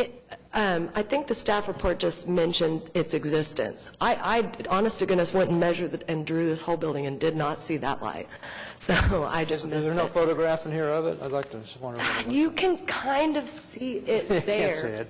If you were to zoom in a lot. Yeah, it's so dark. Since it's so deep, it's really hard to see. Would that be acceptable? Will you guys look at a picture on Amber's phone? Might give you an idea what we're dealing with here, but it's certainly not, I mean, this is like bottom shelf at Home Depot type light. Okay, so It's now what are not- you proposing replacing it with, or two? Gas lights. Oh, yeah. Gas light. Which Mary Jo has said are not Not appropriate. So you So need to resubmit. she said that electric lights would be okay. Now, Katie, what's the guideline going from one to two lights? Can this be administratively approved? Yeah, there's not a specific guideline that talks about how many lights you can have, or if there's only one, then you can't add another. It's, I think, more general language about compatibility and retaining the original. So if we continue that item, she could work with you, submit a new electric We could potentially fixture. administratively Yeah. approve that in between now and the next meeting, but I would Yeah. say go ahead and continue it Sure. anyway, just so it Okay. keeps moving forward. But what we're saying is that two, in this case, would be appropriate. Yes. Thank you. Katie, you would approve? Katie is saying that it does not say you cannot approve two, so. Yeah, and I even highlighted just 3 guidelines that I think suit this use exactly. That if a historic fixture cannot be located, that a new and appropriate one can be think- used, so. I think this symmetrical style house, and the fact that the light is not right next to the key, which is functional, it's more of a frame. So I would agree. Yeah. So. Thank you. Okay, so then we'll just get that fixture. Okay, motion? Continue. You know the drill. If we continue it to next month, you need to have everything to Katie by Tuesday. Or we're looking at January. Did you want to speak But we on can this? certainly have it We by have a- Tuesday. Somebody like to speak? Hold on. Randy Ice with Heritage Hills Design Review Committee. Then- We're the ones that wrote the the article here. And we did meet on this. I think that before you continue it, you should address whether it can be as deep as she is proposing, because we say that's the guidelines say it should not be deeper than the house is. And right now it's proposed that it is. Now I realize that it's within the 750 square foot, but we're concerned about the depth of the addition. And the neighbor has to look at that entire east face. And so we're also concerned about that. She said no one needs to see it, but the neighbor sees it every single day. So we're concerned about that. The guidelines clearly say you shouldn't have it deeper, and it doesn't include the front porch. So we think we need to follow the guidelines. What did you say about the front porch? She's saying that You said excluding the front porch. Yes. Yeah. Well, you've got two commissioners that agree that it is too deep, and you have some others that maybe, I mean, I don't know. We didn't discuss whether it should be 2 stories or not. We just think it needs to follow the guidelines. Whatever guidelines there are, it should follow those, even though they're not written in the ordinance that way. But that's the guidelines, they should be there. Does the guideline mention just the footprint of the closed space, or does it say anything about porches or anything else? I mean, again, if you can all look at the site plan with me, and if you see the total dimension of the house, I mean, we might be a little more, but we are not exceeding this by 10 feet or something. I think that it needs to be really clear that with that mudroom, even not including the porch, you know, we're still looking at a dimension of almost 30, it's like, I guess it would be 36 and a half feet. Which and our numbers are- addition is 38.6, so we're talking about 2 feet. I think if you're looking at the house, it's 27. No, she's No, not. look. She's looking at the top side. Right here. I understand this one. Which numbers? She's looking at the front of the house to the back of the With that little back porch. Mudroom. mudroom. Okay, I got you. Which is existing in historic, That so we have she's to consider got that as well. 36 and a half. And the addition is 38 and a half from the So I think corner. the point here is that it is deeper than the house. Maybe it's 2 feet, maybe it's 15. And the material, and it just looks like this big, long Right. And thing. so we And can there's no solve. windows, so I think there's a lot of working that can be done there. Okay. And I will tell you, the brick is available. There are others in the neighborhood that have purchased this kind of brick. It's from salvage yards. Sorry, it was more the mortar, rather, than the replacement. I had gotten confused. Sorry. Do a lot of these. Can you make the addition no longer than the width of the house? Yes, I can take 2 feet off of the back of the house, And no you problem. can, Add some windows and also do some brick, I think, And to then soften to the address difference. the concern we had about the long wood facade, maybe do some brick and some windows, that would help. Certainly, yeah, I'll resubmit with all those items in mind, for sure. Okay? Randy, have you talked to the next door neighbor? We have not. We just received this, and so Okay. we discussed it on Monday, and the committee reviewed it. But and the committee's willing to meet with you as well, if that helps. So And we meet I on would the process. encourage, Yes. Holly, I would encourage that either you, Randy, and the neighbor, because I agree, I mean, you've lived with walking out your yard and looking in somebody's green backyard, and now you feel like you're kind of in a tunnel.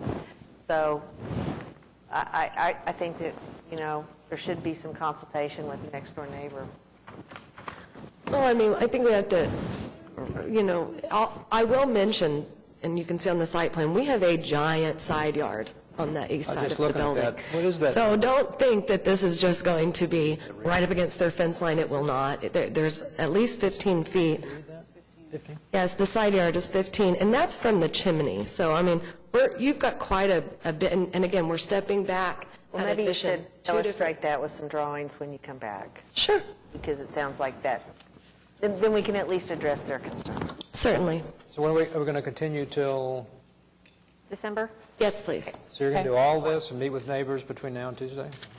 I don't know about meeting with. Well, you don't need her to have met with the neighbors before too. I can address the side yard. You know, we can show some landscaping in that area and provide, you know, a better elevation drawing, Well, I for have sure. to say, sometimes when these kind of issues, that a three-dimensional drawing helps what it's going to look like from the street. And- Well, you won't see this from the street. Well, but period. that's something that we like to see. I've done it lots of times to show that the addition's not. And Sam used to do three-dimensional drawings all the He time. does, he's just very busy, and it's time consuming. Mrs. Renderings. Between the neighbor and this addition? There's not I'm sorry, what'd you say? a fence Oh, yes. between the neighbor and the Yes. addition? Yes, there is. I mean, I think that would be helpful to show the height of the fence and kind of what they would see. I mean, And if there- also, Yeah, if it's a 6-foot and also, fence, you wouldn't really see if it. you could show, on the setback issue, maybe show your house, neighbor's house, how much distance is between them? Yeah, I mean, Like a section cut through the, Yeah, an I elevation. could draw this thing like 1,700 different ways over and over and over, but we're trying to, We're just asking for get one exactly thing. what we need in order to make it clear We just enough. want to see that there's enough separation that's not going to be this wall. Right, that's- they've raised that concern, I just think Yeah. I'd like to see. when Mary Jo's good Do point, if it's a something. 6-foot fence and it's a The single-story, addition to the fence is. Right, I mean, if Have it a is single short, story and and- you're already looking at one long fence, then maybe there's minimal I impact. trust you can do something to show that it's not going to be visually, Oh, I certainly can, Yeah. no Okay. problem. all right. So we'll Thank continue. you. Okay, so I move to continue HPCA 19-00136 to the December 4th meeting.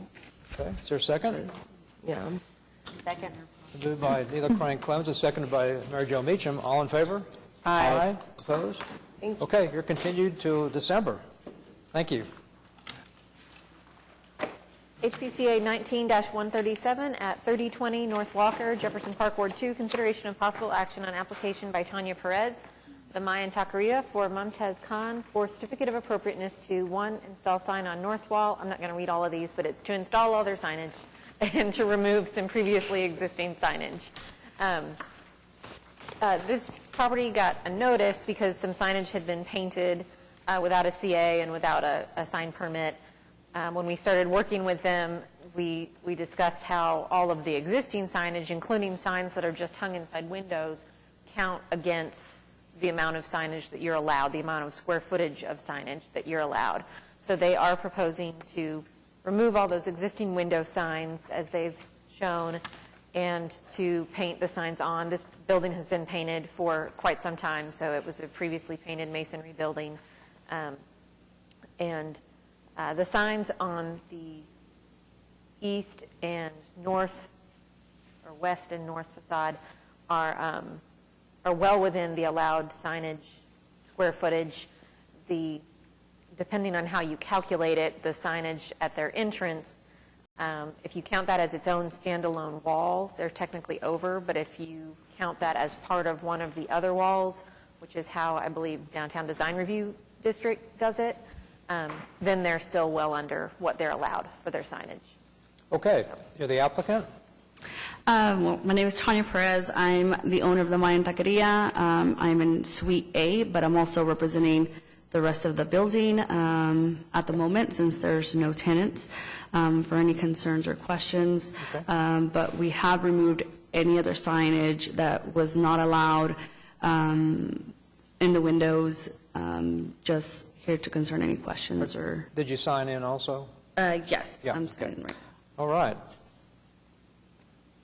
So if we follow DDRC's guideline where they include that corner as part of one of the wall sections, that this signage is allowable? Yes. And in HP, we don't have a lot of situations like this that we need to No, consider. our guidelines talk about not obscuring architectural features with signage being compatible with the building, that sort of thing. We have some more detailed language about signage at something like an apartment building where you might have a monument sign. But for a business and for a painted sign on a painted masonry surface, there's not a lot more to go by. Obviously, we can't comment on the design or the content of the sign because that's not our purview and that's their freedom of speech. So we're really just looking at the size. So it sounds like y'all spent a lot of time trying to get it figured. Yes. So because of that, they've worked really hard on this, trying to, and it kind of got this. sounds like done on everybody it. has come to some mutual agreements and staff is recommending. So I'm going to recommend to approve HPCA 19-00137. I have a quick comment just from the landlord. Next to our building, well, next to us was a convenience store, and he wanted to know if, I guess there are metal bars in the window, if that is okay to leave up. There's no one there at the moment, but he just wants to know if that's okay for further. If they're there and they're existing, then there's no requirement that they be removed. Okay, I'll let him know. They're not a sign. Is that okay? All right. Recommend approval for items 1, 2, 3, 4, and 5 with the specific findings from staff. Okay. Second that. It's been moved by Mary Jo Meacham, second by Neela Clements. All in favor? Aye. Opposed? Okay. Been approved. Thank you. Okay, we have 2 items under other business. Okay. We have an application, or a request for a recommendation regarding an application for a special exception for home sharing. This property is in Mesta Park, and they would be using an existing residential space within an accessory accessory building. I believe it's like a garage apartment kind of space as a home sharing unit. Okay. Is this applicant present? No? So they're following the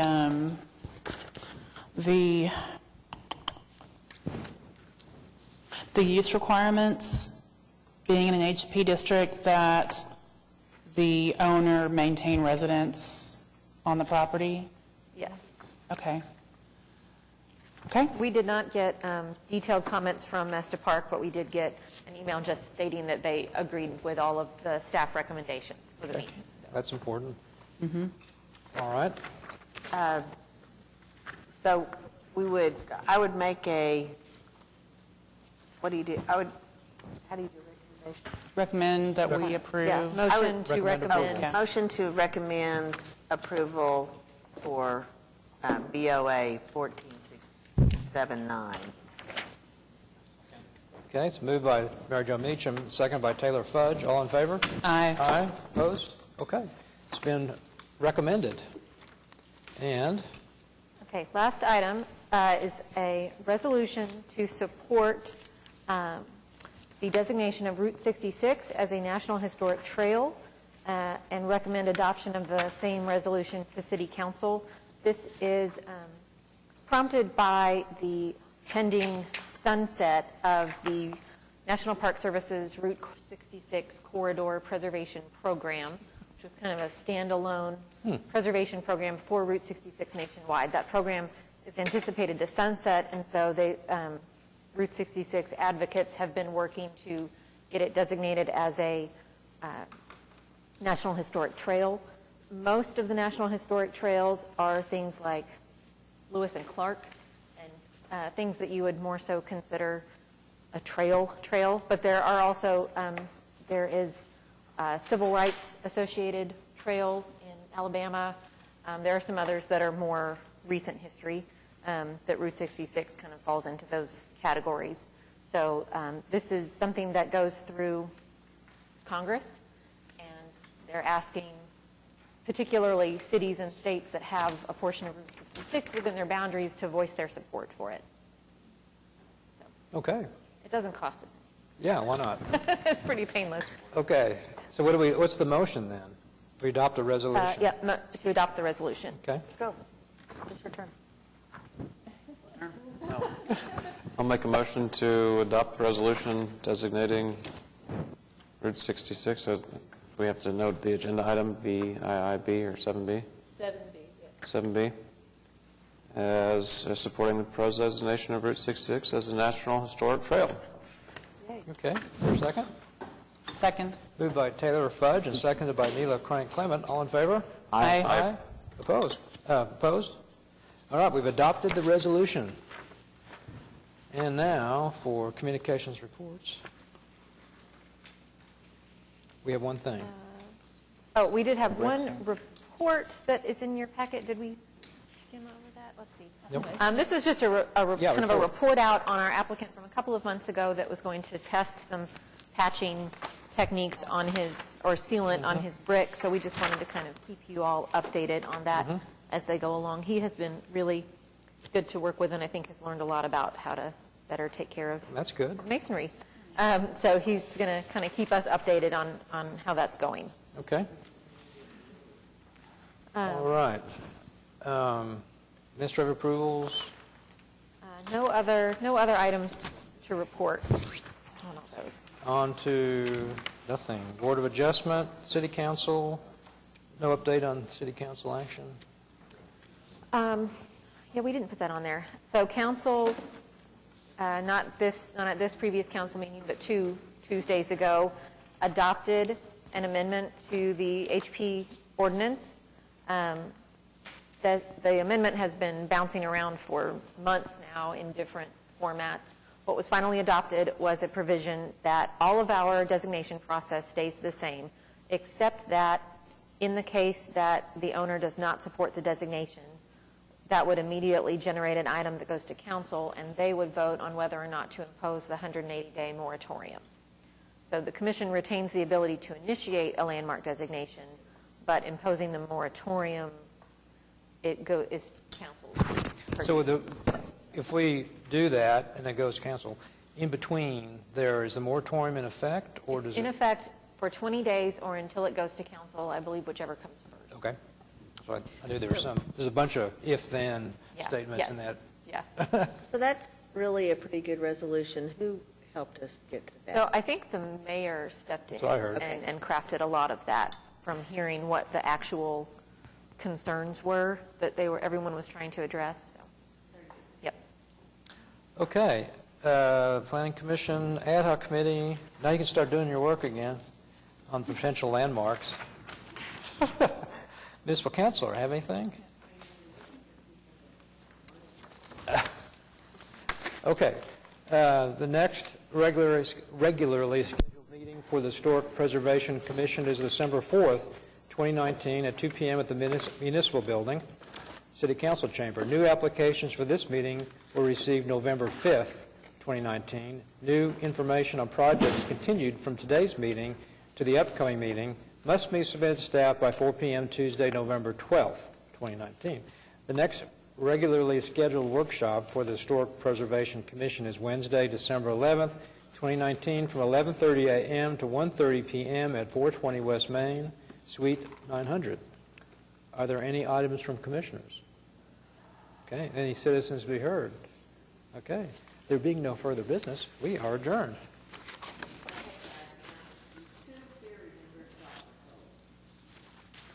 Colonel?